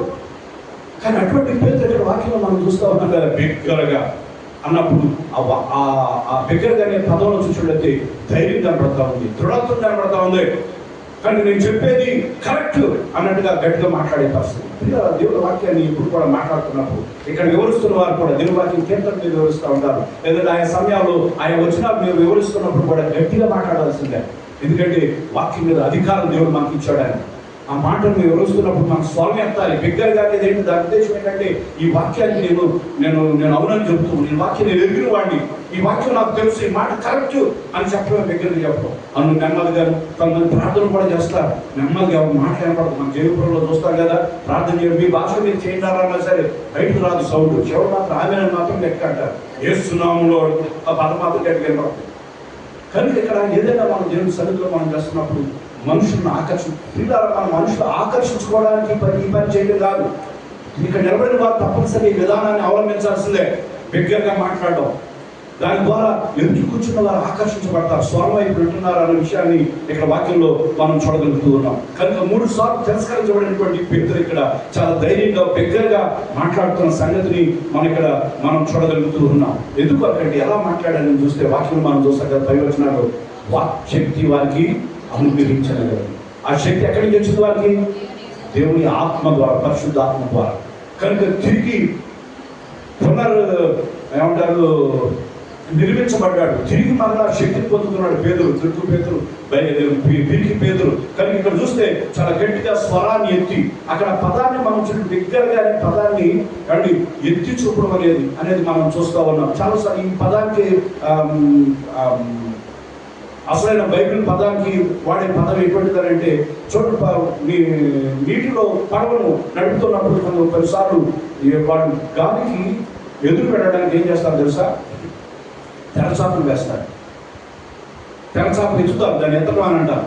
కానీ ఇక్కడ కూడా ఈ పదాన్ని బిగ్గరగానే పదానికి అర్థమైన తెరచాప ఎత్తడం అంటే వస్తున్నటువంటి గాలికి ఎదురు వెళ్ళడానికి, వస్తున్నటువంటి ప్రవాహానికి ఎదురు వెళ్ళడానికి తెరచాప కంపల్సరిగా ఉండాలి. వాడు పడవలు ఎత్తి దాన్ని ఆపడానికి, లేదంటే ప్రవాహానికి వెళ్ళిపోతూ ఉంటుంది పడవ. కానీ ఎప్పుడైతే వీళ్ళు పడవను నడుపుతూ ఉంటారో, చేస్తూ ఉంటారో, తెరచాపలాగా అడ్డుగా గాలికి ఆపే పరిస్థితి. కానీ ఇక్కడ అర్థాన్ని చూపిస్తుంది. బిగ్గరగా అన్నప్పుడు తెరచాప ఎత్తడం అనే పదాన్ని కూడా అర్థంగా ఇక్కడ బైబిల్లో చూడగలుగుతున్న విషయాన్ని మనం చూడగలుగుతూ ఉన్నాం. అంటే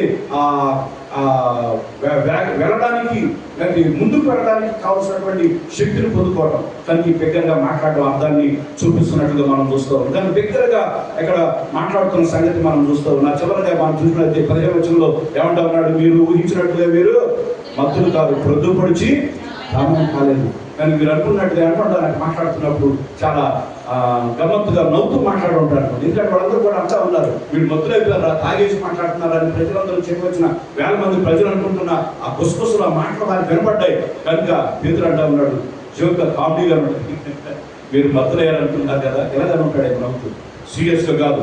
ఒకవేళ ఆ ప్రదేశాలు మనం ఉన్నట్టయితే మమ్మల్ని తాగున్నాడు అంటావా అని మన పాపం వచ్చే పరిస్థితి. దేవుడు వాక్యం మాట్లాడుతున్నప్పుడు కూడా ఇది తప్పనిసరిగా నిలబడి మాట్లాడడం, బిగ్గరగా మాట్లాడడం. అంతేకాకుండా ఏం కనపడుతుంది అక్కడ? మిగిలిన వారిని సపోర్ట్ తీసుకోవడం. అంతేకాకుండా ఇక్కడ ఏం చేస్తా ఉన్నాడు? ఇక్కడ స్మైలింగ్ ఫేస్తో నవ్వుతూ మాట్లాడుతూ ఉన్నాడు. కొంతమంది ఇది ఉండదు, మాట్లాడుతున్నప్పుడు దేవుని వాక్యాన్ని అందిస్తున్నప్పుడు నిలబడి మాట్లాడు ఎవరైనప్పుడు కూడా. కామెడీ అంటే ఏదో కామెడీ చేయమని కాదు అక్కడికి నిలబడి, కానీ అనుకుంటున్నాడు వాడు అన్న మాటకు స్పోర్టివ్గా తీసుకుని. కానీ ఏమంటా ఉన్నాడంటే, మీరు మొత్తలేరు అనుకుంటున్నారు కదా, ఇంకా చూస్తే ఒక్క జామైనా ఉదయం ఎవడైనా తాగుతారండి అని అర్థం అక్కడ. నేను ఉదయం ఎవడైనా తాగుతాడా? తాగేవాడు తాగేవాడు ఉంటారు, కాదంటలేదు. కానీ తాగిన ఎంతో దగ్గర ఎవరు తాగుతాడండి? అంతే కదా, ఎలా స్మైలింగ్ చేస్తూ ఉంటాడేమో పేతురు. కానీ ఇక్కడ ఈ విషయాలను కూడా వారిని ఆకర్షించడానికి బుక్లో ఈ పదాలు కనబడుతున్నట్టుగా మనం ఇక్కడ గమనించగలుగుతూ ఉన్నాం పిల్లలు. కానీ ఇక్కడ 14-15 వచనాలు ఈ మాటలు కనబడుతుంది కనుక వారిని వాడిని ఆకర్షించడానికి, వారిని తన వైపు తిప్పుకోవడానికి, లేదంటే వారి అటెన్షన్ లేదా వారికున్న దృష్టిని తన వైపు తిప్పుకోవడానికి పేతురు అంతమంది కూడా నిలబడి మాట్లాడుతున్న సంగతిని ఇక్కడ వాక్యంలో మనం చూస్తూ ఉన్నాం. మాట్లాడుతూ ఏమంటున్నాడంటే, చెవి యొగ్గి ఏమన్నాడు, యోధా మనుషులారా, యెరూషలేములో కాపురమున్న సమస్త జనులారా, ఇది మీకు తెలియను గాక. చెవి యొగ్గి నా మాట వినండి, నా మాట దయచేసి నా మాట వినండి, ఇటువైపు చూడండి అనే పరిస్థితి ఇక్కడ మనం చూడగలుగుతూ ఉన్నాం. కానీ ఇదంతా కూడా ఏం చేస్తూ మొదటి ఈ మాటలో 2 వచనాల్లో కూడా వారిని ఆకర్షిస్తూ ఉన్నారు. తన వైపు తిప్పుకుంటున్న పరిస్థితిని మనం చూడగలుగుతూ, ఏమాత్రం సీరియస్నెస్ లేకుండా. మీరు తాగుతున్నారు అంటారు కదా, ఎవరు తాగుతారంటే ఉదయాన్నే ఎవరు తాగుతారు మన వాళ్ళు అన్నట్టుగా చాలా స్మైలింగ్తో వాళ్ళు తన వైపు తిప్పుకుంటున్న సంగతి మనం చూస్తాం. తర్వాత రెండోదిగా చూసినట్లయితే చెప్పాడు కదా, బుక్ తర్వాత ఏంటి?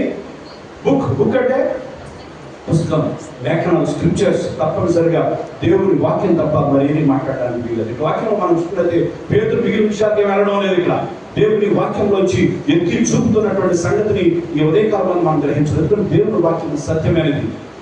దేవుని వాక్యంలో మనం చూస్తాం కదా, వాక్యము వెల్లడైన తోడనే వారికి ఏం కలిగింది? వెలుగు కలిగేది. ఎందుకంటే వెలుగు, ఆ వాక్యం ఎవరి గురించి ఉంది? ఆ వాక్యమే శరీరధారిగా దేవుని వాక్యము యేసు గురించి వివరిస్తూ ఉంది, దేవుని గురించి ప్రకటిస్తూ ఉంది. కానీ ఈ వాక్యం ఏం చేస్తుందంటే, ప్రజలు విన్నప్పుడు వారు వెలుగు కలుగుతుంది, వారి సత్యాన్ని గ్రహిస్తారు. సత్యము ఏం చేస్తుంది? స్వతంత్రం చేస్తుంది, ఫ్రీ చేస్తామట. వాడిని స్వతంత్రంగా చేస్తాం, వారి బంధకాన్ని విడిపిస్తున్న విషయాన్ని దేవుని వాక్యంలో మనం చూస్తూ ఉన్నాం. కనుక ఇక్కడ పేతురు మాట్లాడుతుంది, దేవుని వాక్యము తప్ప మరి ఏది కూడా బుక్ అంటే లేఖనాలు, పుస్తకం, బైబిల్ గ్రంథము, వాళ్ళకున్న ధర్మశాస్త్ర గ్రంథంలో నుంచి విషయాలు వారితో మాట్లాడటం మనం చూస్తాం. యోబేలు వాక్యంలో మనం చూసిన తర్వాత 19 వచనాలు, 19 వచనాలు ఇక పేతురు ప్రసంగం కనపడుతుంది. ఈరోజు అన్ని మాట్లాడడం, కానీ ఈ 19 వచనాల్లో కూడా కనబడేది ఏంటంటే, లేఖనాలు ఎత్తు చూపుతా ఉన్నాడు, ధర్మశాస్త్రంలో ఉన్న సంగతులు చెబుతా ఉన్నాడు. యోబేలు గ్రంథాల గురించి మాట్లాడతాడు, జకర్యా గ్రంథాన్ని మాట్లాడతాడు, దావీదు కీర్తనలో చెప్పిన మాటలు తీసి వారితో మాట్లాడడం ఈ వచనాల్లో మనం చూడగలుగుతూ ఉన్నాం. కనుక లేఖనాలు వ్యాఖ్యానిస్తూ ఉన్నాడు. బుక్ వారిని పుస్తకం వైపు లేకపోతే ధర్మశాస్త్రం వైపు వాడిని మళ్లిస్తున్నట్టుగా, లేదా ధర్మశాస్త్రానికి వారిని వివరిస్తున్నట్టుగా వాక్యంలో మనం చూడగలుగుతున్నాం. ఇవే గ్రంథంలో 23వ అధ్యాయంలో రాబడిన మాట మన 29వ వచనంలో ఏం రాబడి ఉందంటే, ఒక శక్తివంతమైనది దేవుడు వాక్యం గురించి మాట్లాడుతూ ఇవే గ్రంథంలో దేవుడు తన ప్రజలతో మాట్లాడుతుంటాడు కదా, నా మాట అగ్ని వంటిది కాదా, బండను బద్దలు చేయు. దేవుడి వాక్యం, ఎందుకు దేవుడి వాక్యం మాట్లాడాలి?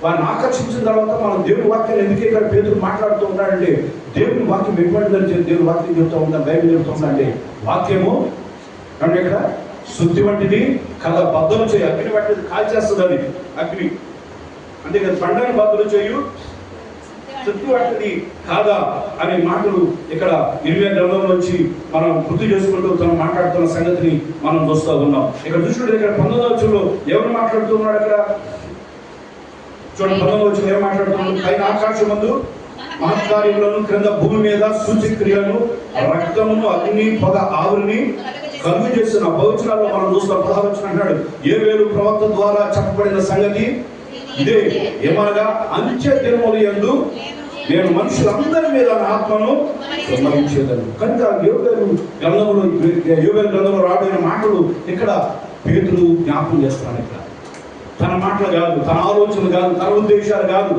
కానీ తన ఇంటెన్షన్ కాదు. చాలా మంది దినాలు దేవుని వాక్యం మాట్లాడుతున్నప్పుడు వాక్యం మాట్లాడడం, పెట్టగతలు మాట్లాడే పరిస్థితి, వాటి వైపు మనం పరిగెత్తూ ఉంటాం, వాటి వైపు మనం చెవులు మనం తిప్పుతూ ఉంటాం. కానీ వాక్యంలో మన పేతురు తన యొక్క ప్రసంగంలో 3000 మంది రక్షించబడిన ఒక అద్భుతమైన మొదటి ప్రసంగంలో ఏం మాట్లాడుతూ ఉన్నాడంటే, దేవుని వాక్యాన్ని పొందుపరుస్తూ ఉన్నాడు. యోబేలు ప్రవక్త 500 క్రీస్తు పూర్వం 500 సంవత్సరాల ముందు ఉన్నటువంటి ప్రవక్త, యూదుల కొరకు రాయబడిన గ్రంథం అది యోబేలు గ్రంథం అన్నప్పుడు యూదుల గురించే రాయబడిన విషయాలు మనం అక్కడ వాక్యంలో మనం చూస్తాం. ప్రియులారా, కనుక ఇక్కడ ఆ గ్రంథంలోంచి విషయాలు వాళ్ళతో మాట్లాడుతున్న సంగతిని మనం యోవేలు ప్రవక్త ద్వారా చెప్పబడిన సంగతి ఇదే. ఈయన మాట ఇక్కడ మాట్లాడుతున్నాడు. కాబట్టి యోవేలు ప్రవక్తలో చెప్పబడిన సంగతి ఇదే. ఇదో నేను మాట్లాడుతున్నది ఏదో కాదు, నా మాటలు కాదు. ధర్మశాస్త్రం మీకు యూదులందరూ కూడా ధర్మశాస్త్రాన్ని ఎరిగిన వారే. కనుక మీ గ్రంథం లేదా మీరు చదువుతున్న గ్రంథం, మీరు కలిగిన గ్రంథము, ఆ గ్రంథంలోంచి నేను చెబుతూ ఉన్నాను. యోవేలు చెప్పాడు కదా 500 సంవత్సరాల క్రితమే. ఆ మాటలు ఇక్కడ వారికి తెలియజేస్తున్నట్లుగా మనం చూడగలుగుతూ ఉన్నాం. ఎంత త్వరగా, ఎంత వివరంగా వారికి అన్వయిస్తూ ఉన్న సంగతిని ఇక్కడ మనం గమనించవచ్చండి. కానీ అక్కడ చేరువచ్చిన యూదులందరూ కూడా ఆకాశం కింద నుండి ఆయా ప్రదేశాల నుంచి వచ్చిన యూదులు అని అంటున్నాడు, ఆయా దేశం నుండి. కనుక వారందరూ కూడా ధర్మశాస్త్రం ఎరిగిన వారే. ఈ పేతురు మాట్లాడుతున్నటువంటి యోవేలు గ్రంథాల గురించి బాగా ఎరిగిన వారు.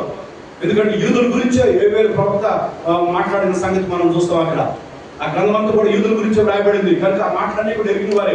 కనుక ఆ మాటలే వారు తీసుకొని వచ్చి ఇక్కడ వివరిస్తున్న సంగతిని మనం చూడగలుగుతూ ఉన్నాం. కనుక యోవేలు 500 సంవత్సరాల క్రితమే అతను ప్రవచించాడు కదా, చెప్పాడు కదా. ఏం చెప్పాడు? అంత్య దినముల యందు 16 అన్నాడు అక్కడ. అంత్య దినముల యందు నేను నా మనుషులందరి మీద నా ఆత్మను నేను కుమ్మరించెదను అనే మాట ఇక్కడ మనం చూడగలుగుతూ ఉన్నాం. మనుషులందరి అంత్య దినముల యందు చాలా మంది సేవకులు ఏం చేస్తూ ఉంటారు ఈ దినాల్లో? మనలో ఏ దినాల్లో ఉన్నా అంటారు? ఏ దినాలండి? అంత్య దినాలు అని అంటాం. ఇప్పుడు కాదు, అంత్య దినాలు యేసు ప్రభు దినాల సమయంలోనే ప్రారంభమైంది. ఇక్కడ మనుషులందరి మీద నా ఆత్మ నేను కుమ్మరించేదను. కానీ ఆ దినమందు మనుషులందరి మీద కూడా ఆత్మ అక్కడ కుమ్మరించాడు. అక్కడ పేతురుతో పాటు ఉన్నటువంటి ఆ మేడగదిలో ఉన్న వారందరి మీద ఆ పెంతెకొస్తు దినమందు దేవుని ఆత్మ వారి మీద దేవుని శక్తి దిగి వచ్చింది. అంతేకాదు ఆ దినమందు ఆ తర్వాత 3000 మంది బాప్తిసం పొందుతున్న వారి మీద కూడా దేవుని ఆత్మ దిగి వచ్చింది. కానీ అక్కడ వచ్చిన భాగాన్ని అక్కడ నెరవేర్పు గురించి పేతురు అక్కడ మాట్లాడుతున్నాడు. ఈ రోజు అంత్య దినాలు కదా, జరుగుతున్నాయండి. జపాన్లో సునామీ వచ్చేసి అమెరికా అనేటువంటి గాలులు వేస్తూ ఉన్నాయి. కానీ అంత్య దినాలండి అని చెప్తూ ఉంటాడు. పిడుగులు పడుతున్నాయి. ఎప్పుడో ప్రారంభమైన అంత్య దినాలు, ఇప్పుడు కాదు. ఆల్రెడీ యేసు ప్రభు ఆయన మరణించిన తర్వాత దినాల్లోనే ఆ జరుగుతున్న పరిస్థితులన్నీ కూడా అంత్య దినాల పరిస్థితులే ఇప్పటికీ కూడా కంటిన్యూ అవుతుంది అనే విషయాన్ని మనం గమనించాలి. ఇక్కడ చూసినట్లయితే దేవుని ఆత్మ మనుషులందరి మీద కూడా ఏం చేయబడుతూ ఉంటుంది? కుమ్మరించెదను అనే మాట వాక్యంలో మనం చూడగలుగుతూ ఉన్నాం.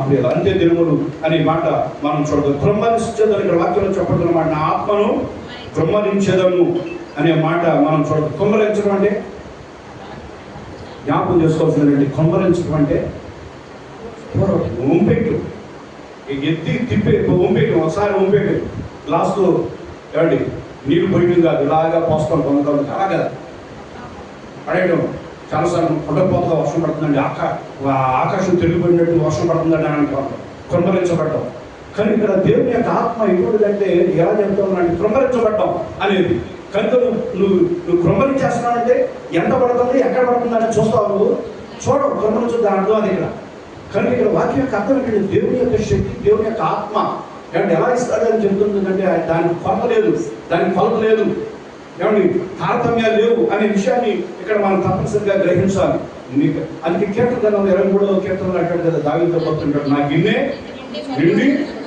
నిండిపోయిన పొరలు బయటకు వచ్చాడు. పొద్దున తర్వాత నిండిపోయిన తర్వాత ఎంత బయటకు వస్తే ఎలా వస్తుందని తెలియదు. కానీ పూర్తిగా చుట్టూ కూడా వచ్చేస్తుంది. ఒక గ్లాసు నీళ్ళు బయట పోసిన తర్వాత నిండిపోయిన సార్ అలాగే నీళ్ళు పడతాను చుట్టూ కూడా వచ్చేస్తుంది. అంతేగా ఏదో ప్రక్క నుంచి వచ్చేది కాదు. ఆ గ్లాసులోంచి వాటర్ చుట్టూ కూడా బయటకు వచ్చేసాక నీళ్ళు పొరడం అనేది ఇక్కడ వాక్యంలో మనం చూద్దాం. ఆ విధంగా కుమ్మరించడం అనే అర్థాన్ని చూపిస్తున్న సంగతిని మనం చూస్తాం. రోమపత్రికలో 5వ అధ్యాయం 5వ వచనం అంటాడు కదా, అక్కడ ఏం చెబుతుందంటే దేవుని వాక్యం మనకు అనుగ్రహించడం పరిశుద్ధాత్మ ద్వారా దేవుని ప్రేమ మన హృదయంలో కుమ్మరించబడి ఉన్నది అని అంటాడు. దేవుని ప్రేమ కూడా దేవుడు ఏది ఇచ్చినా ఏం చేసినా కూడా ఆయన కుమ్మరిస్తాడు. గుర్తుపెట్టుకోవాలి, ఆయన కొలతో ఇవ్వడం అని కాదు. నీకేది ఇచ్చిన ప్రేమ కుమ్మరించబడింది అని అంటాడు అక్కడ రోమపత్రికలో మనం చూడగలుగుతున్నాం. కానీ ఇక్కడ కూడా దేవుని ఆత్మ కుమ్మరించబడటం అనే మాటని ఇక్కడ మనం చూడగలుగుతూ ఉన్నాం ప్రియుల. కనుక మనుషులందరి మీద అనే మాట మనం చూడగలుగుతూ ఉన్నాం. అది యెషయా గ్రంథం 45వ వచనంలో మనం చూసినట్లయితే యెహోవా మహిమ బయలుపరచబడును, ఒకడును తప్పకుండా సర్వ శరీరులు దాన్ని చూచెదరు, ఇలాగున జరుగునని యెహోవా సెలవిచ్చి ఉన్నాడు. దేవుని యొక్క మహిమ ఎవరు చూస్తారంట? సర్వ శరీరం ఉండే ప్రతి మనిషి కూడా అర్థం. అక్కడ హెచ్చుతగ్గులు లేవు, తారతమ్యాలు, లింగభేదాలు లేవు. అంటే పైవారు కిందవారు జాతి ఏమి కూడా లేని పరిస్థితి. కనుక దేవుని యొక్క ఆత్మ దేవుడు ఇచ్చే ఏదైనప్పుడు కూడా ఆయన శక్తి మనకు అనుగ్రహిస్తున్నాడు, దేవుని ఆత్మ మనకు అనుగ్రహిస్తున్నాడు, దేవుని ప్రేమను మనకి ఇస్తున్నప్పుడు ఆయన కృమ్మరిస్తాడు అనేటువంటి పదం ఇక్కడ పేతురు వాడుతున్న సంగతి మనం చూస్తాం. అదే కాలంలో పిల్లల చేరు వచ్చిన మనందరం కూడా దేవుడు మన ఆశీర్వాదాలు, దేవుడు మన ఆశీర్వదించేది ఏదో కొద్దిపాటి ఇచ్చేది కదా. ఆయన సమృద్ధిగా ఇవ్వడానికి ఆయన సమృద్ధిగా చూస్తున్న పరిస్థితి, ఆయన స్వభావం కూడా, ఆయన నేచర్ అదే. దేవుని కృమ్మరించడం, పొంగి పొర్లే అనుభవాన్ని ఇవ్వడం అనేది వచనాల్లో మనం స్పష్టంగా మనం చూడగలుగుతూ ఉన్నాం. కనుక అక్కడికి వస్తే 17వ వచనం మిగిలిన వచనాల్లో మనం చూస్తూ కృమ్మరించేదను, మీ కుమారులను మీ కుమార్తెలను ప్రవచించేదను. ఇదంతా కూడా బుక్ అంటే పుస్తకం, బైబిల్లోంచి, పుస్తకంలోంచి, ధర్మశాస్త్రంలోంచి వారితో మాట్లాడుతున్నాడు పేతురు. ఇక్కడ బయటికి వెళ్ళడం లేదు, ఇంకేది కూడా బయటికి కాకలేవు. ఇక అప్పుడు ఇలాగ ఇప్పుడు ఎలాగా కొంతమంది సేవకులు మాట్లాడుతూ ఉంటారు, నా జీవితంలో జరిగింది, నీ జీవిత సంగతి మనకు తెలుసు, లేదంటే ఆ గ్రంథం చెబుతుంది, ఈ గ్రంథం నీకు తెలుసు, ఆ గ్రంథాల సంగతి నీకు బైబిల్ ఎదుర్కొన్నా ఉంది కదా, దేవుడి వాక్యం ఉంది కదా, పేతురికి తెలియదా? అప్పుడు వేరే అన్యులు అక్కడ లేరా? ఉన్నారు. అక్కడ వారి ఆరాధన వారికి ఉన్నాయి, వారి దేవుడు వారికి ఉన్నారు. అయినప్పుడు కూడా వాటి విషయమే పేతురు ఏది కూడా మాట్లాడడం లేదు. దినాల్లో మనకు వ్యతిరేకం అనేది ఎలా కలుగుతుందని చెప్తా ఉంటా నేను. తప్పనిసరిగా మనం క్రైస్తవులు ఈ దినాలు వ్యతిరేకిస్తున్నారంటే కేవలం మన నోటి మరి ఆ మాట ఉపయోగిస్తూ పాపం చెప్తాము. దురదకి మనం దురద వచ్చిందనుకో, ఎక్కడ చదువుతాం, ఎలా చదువుతాం, ఎవరు చదువుతున్నారని ఉన్నదే కదా దురద వచ్చినప్పుడు. కానీ ఏది పడితే అది మాట్లాడిస్తున్నారు. అందుకే ఈ దినాల్లో క్రైస్తవుల మీద వ్యతిరేకం రావడానికి మొదటి కారణం అంట నేను. కనుక నీ గ్రంథం, నీ బుక్ నీకుంది కదా, దేవుడు నీకు ఇచ్చిన వాక్యం నీకుంది కదా, నీకు దానిలోంచి మాట్లాడు. బయట మాట్లాడవలసిన మాట్లాడు, ఇతర విషయాలు, ఇతర గ్రంథాలు, ఇతర పుస్తకాలు, ఇతర తాలూకా విషయాలు నీకెందుకు? పేతురు ఆ విషయాన్ని మాట్లాడడం లేదు. ఏవే గ్రంథంలో వాడు ఎరిగినటువంటి, వారు కలిగినటువంటి, వారి దగ్గర ఉన్నటువంటి పుస్తకం నుంచి వారితో మాట్లాడుతున్న సంగతి మనం చూడగలుగుతున్నాం. ఇక్కడ పేతురు అదే సంగతిలో మాట్లాడుతున్నాడు కదా. ఇక్కడ ఏమన్నాడు? మీ కుమారులను మీ కుమార్తెలను ప్రవచించదురు, మీ యవ్వనులకు దర్శనములు కలుగును, మీ వృద్ధులు కలలు కందులు. ఆ దినములో నీ దాసుల మీద, నా దాసుల మీదను, నా దాసుల మీదను నా ఆత్మను కుమ్మరించదును కనుక వారు ప్రవచించేదారు. కనుక ఏమండి, ఆ శక్తి వారి మీద వచ్చినప్పుడు ప్రవచించడం అనే పదాన్ని ఇక్కడ మనం చూడగలుగుతున్నాం. ప్రవచించడం అంటే ప్రకటన చేయడం, దేవుని తరపున మాట్లాడడం. ప్రవచనం అనేది ఏంటంటే దేవుని యొక్క సంగతులు దేవుని తరపున మాట్లాడటం, దేవుడు చెప్పిన సంగతులు చెప్పడం. ప్రవచనం అంటే అదే. ఈ దినాల్లో చాలా మంది ప్రవక్తలు ఉంటారు. మన ఎవరు నన్ను అడిగారు, ప్రవచనాలు ఈ రోజుల్లో ఉన్నాయా, ఎలా చెప్తున్నారు, కరెక్టే వినొచ్చా లేదా అని చెప్పేస్తాను. ప్రవచనం అంటే ఏదో కాదు, దేవుడు చెప్పమన్న మాట చెప్పడమే. దేవుడు నీకు ఏదైతే సంగతులు బయలుపరుస్తూ ఉన్నాడు. కొంతమందికి నాకు ఈ మాట చెప్పాడు, ఇదో కుమారుడుగమ్మ, నువ్వమ్మ, లక్ష్మి నువ్వు ఇలాగమ్మ, నువ్వు ఇలా చేయమని దేవుడిని చెబుతున్నాడు అని నేను చెప్తే లక్ష్మి నమ్మకూడదు. ఎందుకంటే ఒక ప్రవచనం చెప్పాలంటే దేవుడు నాకు చెప్తాడు, ఆవిడ కూడా చెప్తాడు.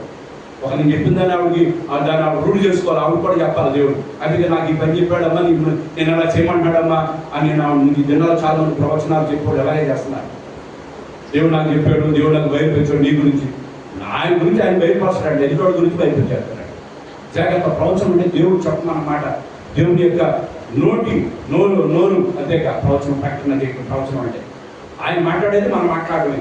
ఈ దినాల్లో ప్రవచనం చెప్పేవారు అది నిజమైనది కాదు ఆలోచించారు. కానీ ఇక్కడ చూసినట్టయితే శక్తి వారి మీద వచ్చినప్పుడు ప్రవచనాలు చెప్తున్నారు. అక్కడ వాక్యాన్ని చూస్తూ ఉన్నాం కదా, కుమారులను కుమార్తెలను ప్రవచించదురు, యవ్వనులు దర్శనాలు కలుగుతాయి, వృద్ధులు కలలు కందులు అనే మాట ఇక్కడ మనం చూడదు. అంటే తరాలకి కుమ్మరించబడటువంటి దాని అర్థం అదే. ఆ కాలం ముందు ఉన్నటువంటి ఆ 3000 మంది లేదా 120 మంది మేడలో చేరి వచ్చిన వారి వరకే కాదు, ఆ తర్వాత తరాలు కూడా దేవుని శక్తిని పొందుకుంటూనే ఉన్నారు. దాని అనుమానం లేదు. కనుక మీ కుమారులు అంటే అక్కడున్న వారి గురించి కాదు, ఈ ధర్మ దగ్గర చేరవచ్చిన మన ముందున్నటువంటి మన తల్లిదండ్రులు, వారి యొక్క తల్లిదండ్రులు ప్రభుని ఎదిగిన వారు. కనుక వాళ్ళందరూ కుమారులు కుమార్తెలే, వృద్ధులైపోతా ఉన్నాం. కనుక వాక్యం చెప్పడుతున్న మాట అంటే కుమారులు, నీ కుమారులు కుమార్తె ఏం చేస్తారు? ప్రవచనాలు చెబుతారు అనే మాట మనం చూడగలుగుతూ ఉన్నాం. దేవుని వాక్యంలో శిష్యుల్లో ఒక శిష్యుడు ఎవరు? నతనీయేలా, ఫిలిప్పీ నతనీయేలు ఉంటారు. వాళ్ళ కుమార్తెలు ప్రవచించుదు అనే మాట వాక్యంలో మనం చూస్తాం. అవునండి. కనుక కుమార్తెలు ప్రవచనాలు చెబుతారు. ఆ తర్వాత వాక్యంలో చూస్తున్నాం, వృద్ధులైన వారు ఏం చేస్తారంట? కలలు అంటారు. నిజమే. దేవుని యొక్క శక్తి మన మీద ఉన్నప్పుడు యవనస్తులు ప్రవచనాలు చెప్పగలిగినప్పుడు అంటే దేవునికి నోరుగా ఉంటారు వారు యవనస్తులు. ఈ దినాల్లో చాలా మంది యవన సావుకులు పైకి లేస్తా ఉన్న పరిస్థితి మనం చూస్తాం. అనేక మంది ఎవరి కాలంలోనే రక్షించబడి దేవుని పని కొరకు వస్తూ ఉన్నారు. దాని కారణం ఏంటంటే దేవుని యొక్క వాక్యం నెరవేర్పది, దేవుని ఆత్మ నెరవేర్పది. యోవేలు గ్రంథంలో 500 సంవత్సరాలు ప్రభు పుట్టడానికి, క్రీస్తు పుట్టడానికి 500 సంవత్సరాల ముందుగానే ప్రవచించాడు. కనుక మీ పిల్లలు, మీ కుమారులు, మీ కుమార్తెలు ప్రవచిస్తారు. పెద్దలైన వాళ్ళు ఊరిని కాటుగా కూర్చుంటారంటే అది కాదు, వాడు కళలు కంటారు అనే మాట ఇక్కడ వాక్యంలో మనం చూడగలుగుతూ ఉన్నాం. అంతేకాకుండా ఇక్కడ కిందకు వస్తే ఇంకా ఉన్నాడు, ఇక్కడ వృద్ధులు కళ, యవనులు దర్శనాలు చూస్తారు, కుమారులు కుమార్తెలు ప్రవచిస్తారు, దాసులు దాసురాండ్ర మీద ఆత్మీయంగా వారు కూడా ప్రవచిస్తారనే మాట మనం. కనుక హెచ్చుతో నిర్ణయం కనబడడం లేదు. కుమారుడు కుమార్తెలు అంటే యవనులు అంటున్నాడు వేగమల్లి, కుమారుడు కుమార్తెలు అంటే స్త్రీ పురుషులు అర్థం అక్కడ. అంటే లింగ భేదం కూడా లేదు. దేవుని ఆత్మ మన మీద దిగిరవడానికి, దేవుని ఆత్మ మనకు అనుగ్రహించబడాలి. దేవుని ఆత్మ స్వీకరించడానికి భేదాలు లేవు, లింగ భేదాలు లేవు, స్త్రీలు పురుషులని లేదు. సేవకులు ఇక్కడ దాసులు దాసులు అందరి మీద, మనుషులందరూ అన్నప్పుడు ఆడ సేవకులు ఉంటా ఉన్నారు, పరివారం ఉంటా ఉన్నారు, జాతి, దేవునికి సంబంధం లేదు. ఇక అందరి మీద కూడా దేవుని యొక్క శక్తిగా, దేవుని ఆశీర్వాదాలు, దేవుని యొక్క ప్రభావం ఎలా ఉంటుందని అందరి మీద కూడా అదంతే. వారు మీరని తేడా లేదు. యేసు అపోస్తల కార్యాలను మనం చూస్తాం కదా, యేసుక్రీస్తు అందరికీ ప్రభు, అందరికీ దేవుడైన, అందరికీ ప్రభువే అన్న విషయాన్ని వాక్యంలో మనం చూస్తూ ఉన్నాం. కనుక ఇక్కడ సంఘంలో కాబట్టి మన సంఘంలో వీళ్ళందరూ కూడా ఉంటూ ఉన్నారు. యవనస్తులు ఉండాలి, పెద్దవాళ్ళు, యవనస్తులు పెద్దవాళ్ళు అంటారు, యవనస్తులు కుర్రవాళ్ళు, వాళ్ళకి ఏం పరిపక్వత లేదండి, వాళ్ళకి ఏం మెచ్యూరిటీ లేదు, వాళ్ళు అలాగే మాట్లాడతారు, తొందరపడతారు అనుకుంటూ ఉంటాం. లేదు, యవనస్తులు మాట్లాడుకోవడం ఇక్కడ వాక్యం చెప్తున్నాం కదా. యవనస్తులు ఏం చేస్తారంట, దర్శనాలు చూస్తారు. వాళ్ళు నిరీక్షణ కలిగి దర్శనాలు చూచి జరగబోయే సంగతుల గురించి కూడా వాళ్ళు ఆలోచన చేసి ఎలా చేస్తే మంచిది, ఎలా జరుగుతుందేమో అని చెప్పగలిగినటువంటి సామర్థ్యం అని యవనస్తుల్లో ఉంటుంది. కానీ వారి మాటలు వినాల్సిందే.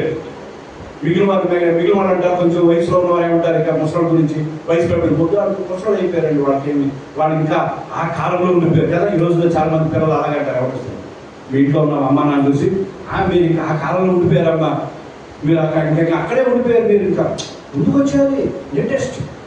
కానీ ఇది అవసరం, ఇక్కడ వాక్యం చూస్తూ ఉన్నాం కదా, ఇది కూడా అవసరమే. ఎందుకంటే వృద్ధులు ఏం చేస్తారంట, పగలకాలాడు, అది పగలకాలం అంటా ఉంటారు, ఏదో చెప్తారు అని అంటూ లేదు. దేవుని యొక్క సంఘంలో, దేవుని యొక్క శరీరంలో వారు వీరు కూడా చాలా ప్రాముఖ్యమైన వారు.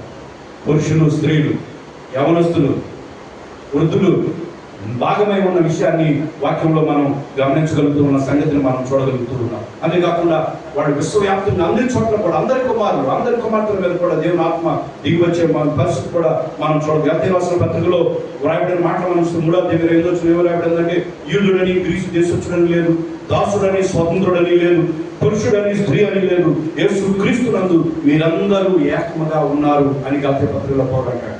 అవునండి, దేవుని ఆత్మ మన మీద దిగిరావడం అనేది అందరి మీద కూడా తారతమ్యం లేదు. చదువుని వారు, చదువులేని వారు, పై వారు, కింద వారు, లేకపోతే హెచ్చుతగ్గులు ఏమాత్రం లేవు అన్న విషయాన్ని ఇక్కడ మనం స్పష్టంగా మనం చూడగలుగుతూ ఉన్న పరిస్థితిని కూడా మనం చూస్తూ ఉన్నాం. ఆ తర్వాత వచ్చినట్లయితే ఆ అద్భుతమైనటువంటి సందేశం ఈ బుక్ నుంచి మాట్లాడుతున్నాడు. ఆ తర్వాత సంగతులు సిలువేయబడ్డం వాక్యంలో మనం చూస్తాం. అక్కడ మాట్లాడుతూ ఉన్నాడు కదా, ఏమన్నాడు అక్కడ పేరు చూడండి, 23వ వచనంలో, దేవుడు నిశ్చయించిన సంకల్పమును ఆయన భవిష్యత్తు జ్ఞానమును అనుసరించి అప్పగింపబడిన ఈయనను మీరు దుష్టుల చేత శిలువ వేయించి చంపించారు.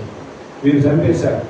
ఎవరి చేత చంపించారు మీరు అంటే, ఈ ప్రభును శిలువ వేయడం ఎవరున్నారు, యూదులు ఉన్నారు, అన్యులు కూడా ఉంటూ ఉన్న పరిస్థితి. దుష్టులైన వారు, వారు ధర్మశాస్త్రం ఎరగిన వారు. మీకు తెలుసు,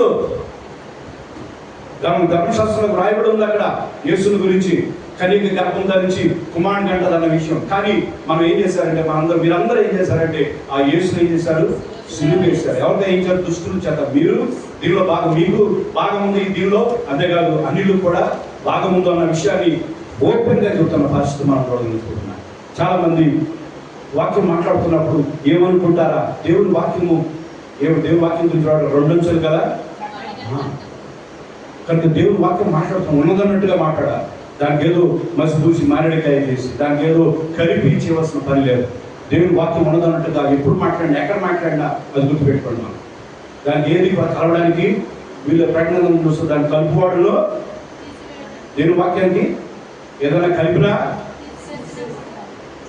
ఒకవేళ దాని ఏదైనా తీసేసినా జాగ్రత్త. దేవుని వాక్యం చాలా విలువైంది, చాలా భయంకరమైనది, ప్రమాదకరమైనది కూడా. కానీ మాట్లాడుతున్నప్పుడు జాగ్రత్తగా ఉండవలసిన విషయాన్ని ఇక్కడ మనం చూడగలుగుతాం. కానీ మీరు చంపించేశారని ఇక్కడ 23వ వచనంలో అని అంటా ఉన్నాడు. ఎలా జరిగింది ఇది అని అంటే ఆలోచన చేస్తే 23వ వచనం స్టార్టింగ్ దేవుని నిశ్చయించిన సంకల్పం, అంటే దీన్ని దేవుని యొక్క ప్రణాళిక, దేవుడు ముందుగా నిర్ణయించాడు ఆయన సిలువ వేయబడడం అనేది.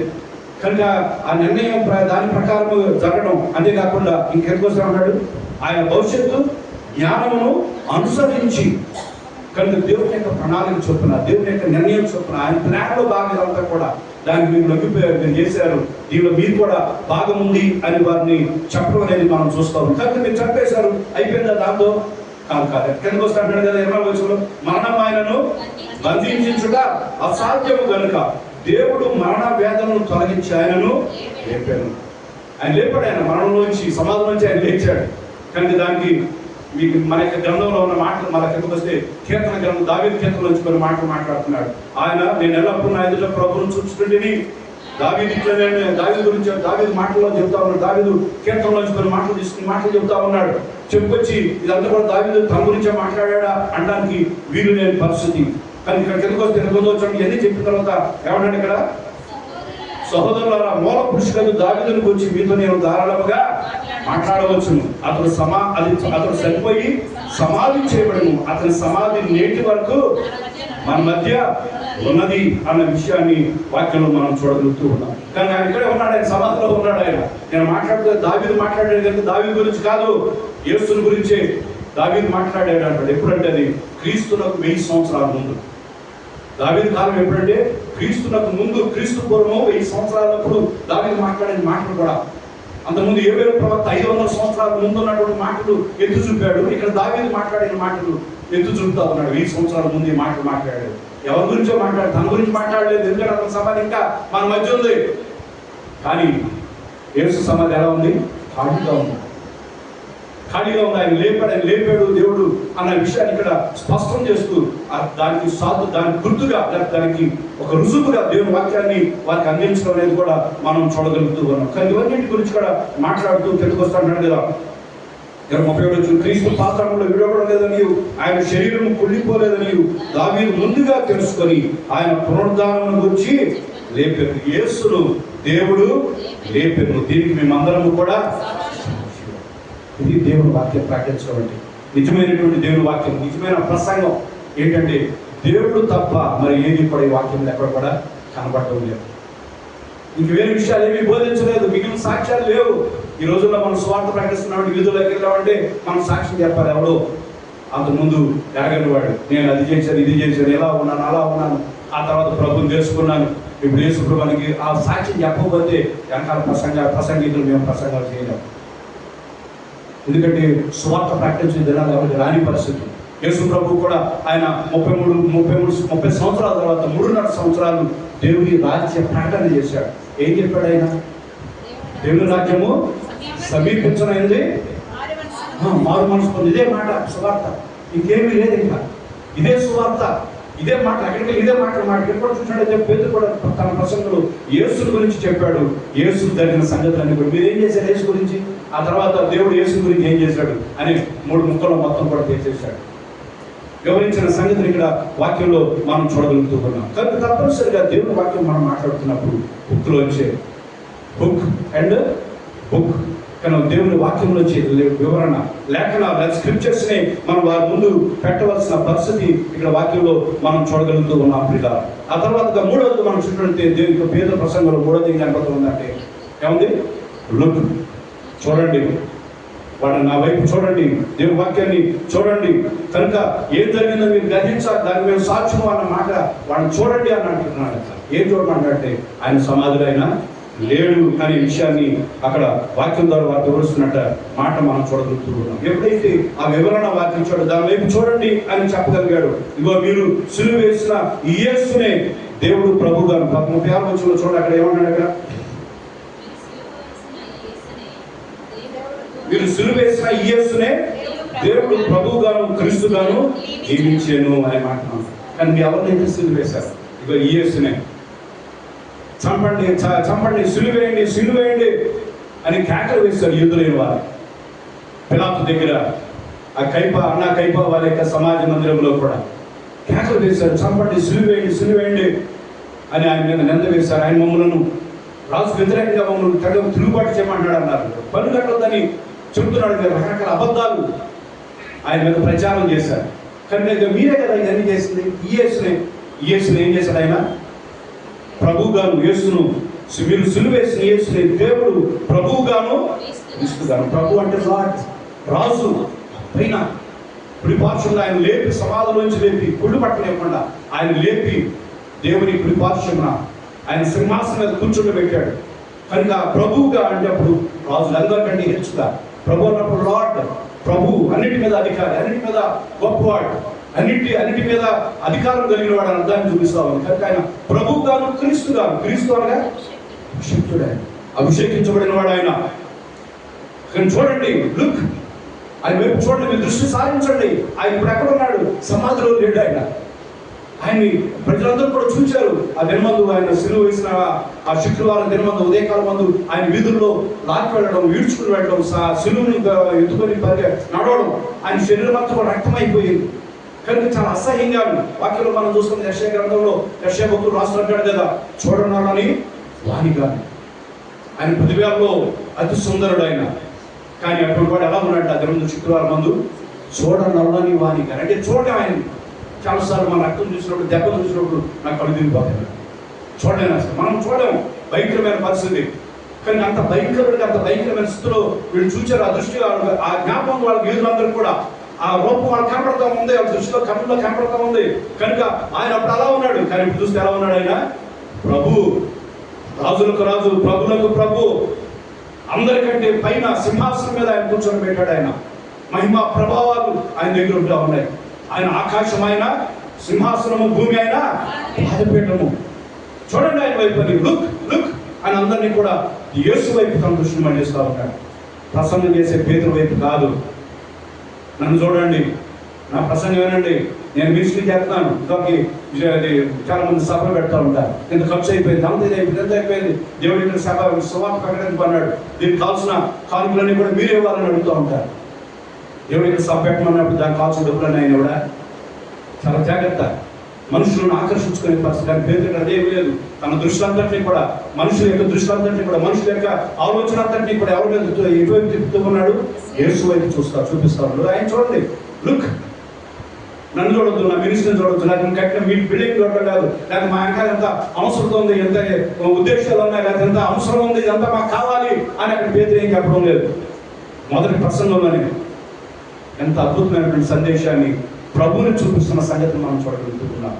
బుక్, రెండవది బుక్, మూడవది లుక్, యేసుని చూడండి అని అన్నాడు. ఆ తర్వాత చివరికి వచ్చే సమయానికి ఏం చేస్తా ఉన్నాడు? అక్కడ తీసుకోండి. వాక్యంలో మనం గమనించినట్లయితే 37వ వచనంలో చదవండి దయచేసి. వారు ఈ మాట విని హృదయంలో నొచ్చుకొని, సహోదరులారా మేమేమి చేతుమని పేతురును కడమ అపోస్తలులను అడిగారు. ఎప్పుడైతే వారు యేసును వైపు చూపించాడు, యేసును వారు చూచారు, అంతవరకు కూడా వారి దృష్టిలో ఉన్నది ఏంటంటే ఒక కురుపిగా, చూడనలని వారికి అసహ్యుడుగా, దెబ్బలతో రక్తమంతా, దేవుడైన వాడు ఎలాగుంటే అలాగొద్ది కదా. ఆయన శరీరం అంతా కూడా వాక్యంలో మనం చూస్తాం కదా, దున్నబడిన పరిస్థితి, పీలికగా వేలాడుతున్నటువంటి శరీరాన్ని వారు, ఆ వ్యక్తిని వారి హృదయాలు గుర్తుంది. కానీ ఎప్పుడైతే పేతురు తన ప్రసంగం ద్వారా సింహాసనం మీద ఉన్న ప్రభువును చూపించాడు, రాజులకు రాజు, ప్రభులకు ప్రభు, ఆయన సింహాసనాసీనుడు, ఆయన అభిషక్తుడైన, ముందుగానే దేవుడు ప్రణాళికలో భాగంగానే ఆయన ఈ లోకానికి వచ్చాడు. ఈ విషయాలన్నీ కూడా వారి హృదయంలో, వారి మదిలో పెట్టడంతో వారు యేసును చూస్తూ ఉన్నారు. యేసు వైపు చూచారు. చూసిన వెంటనే వారికి ఏం కలిగింది అని ఆలోచన చేస్తే, వారు ఈ మాట విని హృదయంలో నొచ్చుకొని అనే మాట తెలుగుతారు. అంతేమన్నాడు అక్కడ? పొడవబడి. ఎప్పుడైతే ఈ మాటలు, మీరే కదా ఆయన చంపేశారు, మీరే కదా దుష్టుల చేత ఆయన సిలువ వేసి చంపారు, కానీ మీరు చంపేశారు, సిలువ సమాధి చేయబడ్డారు, కానీ దేవుడు ఆయన సమాధి నుంచి ఆయన లేపాడు, అదో సింహాసనం కూర్చొని పెట్టాడు. ఎప్పుడైతే ఈ మాటలు నేనే కదా పని చేస్తుంది అన్న హృదయం వాళ్ళ బాధ కలిగిందట. మేమేం చేశాం కదా, మేమే. కానీ దేవుడు వాక్యం ప్రకటించబడినప్పుడు ప్రియులారా, విన్న తర్వాత హృదయం ఏం కలగాలి? ఒప్పుదల కలగాలి, నొప్పి కలగాలి, వచ్చబడిన వారు. ఇక్కడ చూస్తే పొడవబడినటువంటి పరిస్థితి, ఒక కత్తితో పొడిస్తే ఎంత గాయం అవుతుందో, ఎంత బాధ కలుగుతుందో ఏమండి అటువంటి గాయం కలిగినట్టు వారు ఫీల్ అయ్యారు. కనుక నొచ్చుకొని బాధపడి వాళ్ళు ఏం చేస్తా ఉన్నారు, అక్కడ మేమేమి చేయాలి, ఏం చేయమంటారు ఇప్పుడు మమ్మల్ని చెప్పండి అని వాళ్ళు గట్టిగా కడమ పేతురును కడమ అపోస్తులను అడుగుగా. అంతమంది అడగాలంటే ఏం చేయమంటారు అని అన్నారా? లేదు. పేతురుకు తగినట్టుగానే ప్రజలందరూ కూడా ఇప్పుడు మేము ఏం చేయమంటాం, మమ్మల్ని మేము చేసి తప్పే, ఏం చేయాలి అని కడమ అందరినీ కూడా బిగ్గరగా అడిగారు. అడిగితే అక్కడ చెప్తున్న మాట చూస్తూ ఉన్నారు కదా, పేతురు మీరు మారు మనసు పాప క్షమాపణ నిమిత్తము ప్రతి వాడు యేసు క్రీస్తు నామమున బాప్తిస్మము పొందుడి, అప్పుడు మీరు పరిశుద్ధాత్మ అను వరమును. కనుక వాక్యంలో మనం చూసుకోవాలి. మీరు తీసుకోండి. ఇక ఏం తీసుకోవాలి? మీరు మారు మనసు పొందాలి. మీరు మీ మనసును మారు మనసు పొందడం అంటే ఇక ఇంతకుముందు చేసిన దాన్ని మరి చేయకుండా ఉండాలి అంతే అని చెప్తూ అంటాడు కదా. మీరు బాప్తిస్మము పొందుడి, ఇది చాలా ప్రాముఖ్యమైనది. కనుక మీరు తీసుకోండి, బాప్తిసం తీసుకోండి, పాప క్షమాపణ నిమిత్తము యేసుని మీరు ఒప్పుకొని మీరు రక్షకుడిగా మీరు స్వీకరించి దాని గుర్తుగా బాప్తిసం తీసుకోండి అని అక్కడ ఒక యాక్షన్లోనికి వారు నడిపిస్తూ ఉన్నాడు. పనిచేసే విధానంలోనికి వారు నడిపిస్తున్న విషయాన్ని మనం చూడగలుగుతున్నాం. మారు మనసు పొందాలి. పొందిన తర్వాత ఏం చేయాలంటే యేసుని స్వీకరించాలి. స్వీకరించిన తర్వాత ఏం చేయాలంటే బాప్తిసం పొందాలి. ఆ తర్వాత వచ్చినప్పుడు రాయబడిన మాట మీరు చూడదు, అక్కడ బాప్తిసం పరిశుద్ధాత్మ మీరు పొందుకుంటారు అని అంటాడు. ఆ తర్వాత కిందకు వస్తే చూడండి, ఇంకా 40 వచనంలో ఉన్నాడు అక్కడ, ఇంకా అనేక విధమైన మాటలతో సాక్ష్యం ఇచ్చి వారికి బలపరిచాడు. సాక్ష్యం ఇచ్చి ఏం చెప్పాడు? మీరు మూర్ఖులకు ఈ తరము వారికి వేరే రక్షణ పొందుడని. కనుక వేరుగా చెప్పారు. సంఘము అంటే ఎక్లీషియా అంటే పిలువబడిన వారు, వేరుపరచబడిన వారు. అక్కడ కూడా పేతురు చెప్తున్నాడు మీరు ఈ తరానికి వేరుగా. అలాగే చెప్పేసి టచ్ మీ నాట్లుగా మనం వేరుగా ముసుగేసుకుని మనం పూర్తిగా అందరూ దూరంగా ఎవరికి టచ్ ఎవరితో మనకు సంబంధం లేదు కాదు, ఒక ప్రత్యేకమైన వారిగా ఉండడం అనేది ఇక్కడ చూపిస్తాం. అందరిలో మనం ఉంటాం. చాలామంది భక్తులు మాట్లాడతారు నీటి ప్రవాహంలో ప్రయాణం చేయాలంటే ఏమండాలి? మనకి నీటి మీద ప్రయాణం చేయాలంటే ఏమండాలి? పడవలో ప్రయాణం చేస్తాం, నీటి మీద వెళ్తుంది. కానీ నీరు పడవలోకి వస్తుందా? రాదు. కానీ ఈ లోకంలో మనం ప్రయాణం చేస్తాం. ఈ లోకం మనలోనికి రావడానికి వీలేదు. లోకంతో కూడా మనం వెళ్ళాలి, ఇతరులతో కలిసి ఉండాలి. సంబంధాలు వద్దని కాదు, ఆ సంబంధాలు ఉండాలి, వాళ్ళతో కలిసి ఉండాలి. కానీ వారి పద్ధతులు మనలో రావడానికి వీలు లేదు. అదే మాట చెప్తున్నాడు. ఈ తరం వారికి మూర్ఖతనం నిజమే. ఈ తరం అంతా కూడా మూర్ఖత్వంతో మరో చోట రాయబడిన మాటలు వక్ర జనాంగం అని అంటాడు. అంటే బుద్ధి వంకర అన్నమాట. సరిగా మనం తీసుకో మాట ఏది చెప్పిన ఇంట్లో కూడా చాలాసార్లు మన తల్లి ఏది చెప్తే సరే ప్రధానికి వ్యతిరేకంగా తీసుకుంటూ ఉంటాం. వ్యతిరేకంగా వక్ర ఈ లోక పరిస్థితి అది. కనుక అంటాడు ఈ లోక తరానికి ఈ మూర్ఖ తరానికి వేరుగా మీరు ఉండండి. వేరుగా అంటే వెళ్ళిపోమని కాదు, వేరుగా ఉండమని కాదు, కానీ వారి యొక్క పద్ధతుల్లో మీరు ఉండకుండా అని వారిని హెచ్చరించిన సంగతిని ఇక్కడ వాక్యంలో మనం చూడగలుగుతున్నాం. కనుక ఈ ఉదయకాలం మంది యొక్క మాటల్లో పేతురు యొక్క ఈ పెంతెకొస్తు దినమందు పేతురు ప్రసంగం చేసిన ప్రసంగంలో 4 సంగతులు చెప్పారు ఉదయకాలం మంది. ఏంటి? మొదటిది కేవలం వాళ్ళని ఆకర్షించాడు బుక్. రెండవది బుక్ దేవుని వాక్యాన్ని మాట్లాడేటప్పుడు అనేది మాట్లాడలేదు. మూడవది లుక్, దేవుని యేసును చూపించాడు, యేసు చూడండి అని వాళ్ళ దృష్టిని యేసు వైపు మళ్లించాడు. నాలుగవది బాప్తిసం తీసుకోండి, యేసుని మీరు స్వీకరించండి, యేసుని మీ లోపల తీసుకోండి, మీరు స్వీకరించండి, కనుక ఆయనతో కలిసి మీరు జీవించండి, కనుక వేరుగా ఉండండి అని వారికి హెచ్చరించిన విషయాన్ని వాక్యంలో మనం చూడగలుగుతాం. కనుక మన ప్రతి ప్రసంగంలో కూడా ఏముండాలి? దగ్గరగా మాట్లాడాలి, ఆకర్షణీయంగా మనం మాట్లాడాలి. అదే చెప్పేసి భాషల్లో మీరు ఇక్కడ మీ స్వరాన్ని మార్చి మాట్లాడవలసిన పని లేదు. దేవుని వాక్యం వైపు మనం చూపించాలి. ఆ తర్వాత ఆ వాక్యంలో ఎవరిని చూపించాలి? యేసుని, దేవుడినే చూపించాలి. ఆ చివరిగా వారు మార్పు చెందడానికి అవకాశాన్ని ఇవ్వగలిగిన స్థితి మనలో ఉండాలి. ఇటువంటి ప్రసంగం ఉదయకాలం ముందు మనం విన్నాం. కనుక మనకి మాటలు కూడా అలాగే ఉండాలి. మనం ప్రయత్నం చేద్దాం. ప్రాముఖ్యంగా పెంతెకొస్తు దినమందు పేతురు ప్రసంగం ద్వారా 3000 మంది రక్షించబడి, ఆ వాక్యం తర్వాత మనం చూస్తాం కదా, ఆ తర్వాత వాక్యం చూడండి, వచ్చిన పడి చదివి మనం ముందుతో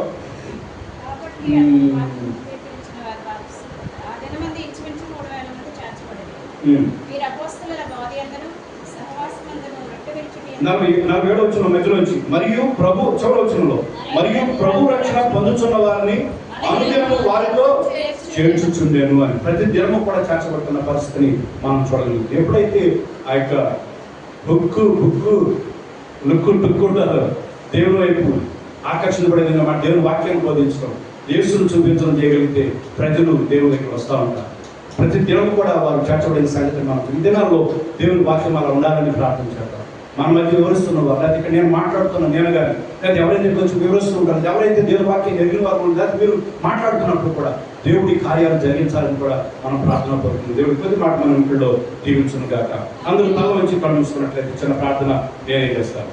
దయగల తండ్రి, మహోన్నతుడా నీకు వందనాలు. ఈ ఉదయకాలం మా ప్రభువా యొక్క పెంతెకొస్తు దినమందు మా తండ్రి నాయన దినమందు మీ యొక్క శిష్యులందరి మీద మీ ఆత్మను కురమరించిన వైనాన్ని ఈ దినమందు మేము గ్రహించగలిగాం. అంతేకాదు మా తండ్రి ప్రత్యేకంగా పేతురు ప్రసంగం ద్వారా, పేతురు యొక్క మాటల ద్వారా మా ప్రభు 3000 మంది రక్షించబడిన విషయాన్ని మనం చూస్తూ ఉన్నాం.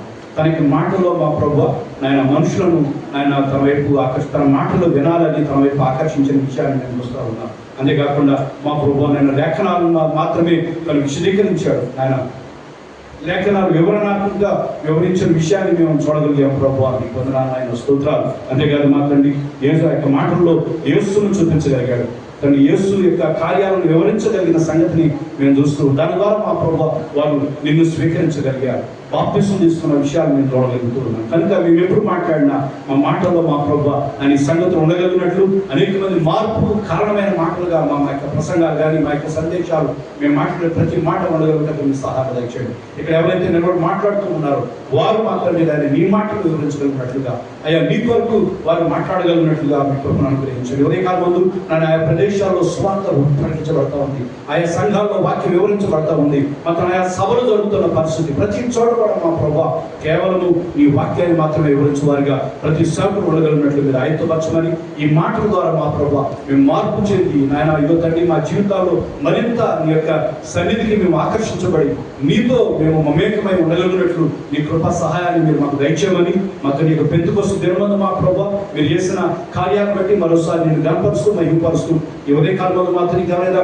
మీరు స్వీకరించిన వారు ఉన్నట్లయితే, బాప్తిసం తీసుకున్న వారు ఉన్నట్లయితే వారు కూడా ఆకర్షించబడి నాయన ప్రాథమికంగా మా తండ్రి నాయన వారు బాప్తిసం తీసుకొని నీ బిడ్డలుగా నీకు జనాంగముగా జీవించగలిగినట్టు సహాయం దయచేయమని మాటల ద్వారా మమ్మల్ని పురికొల్పమని యేసు పరిశుద్ధ నామమును బట్టి అధికారులతో వేడుకొంచున్నాము తండ్రి. ఆమేన్.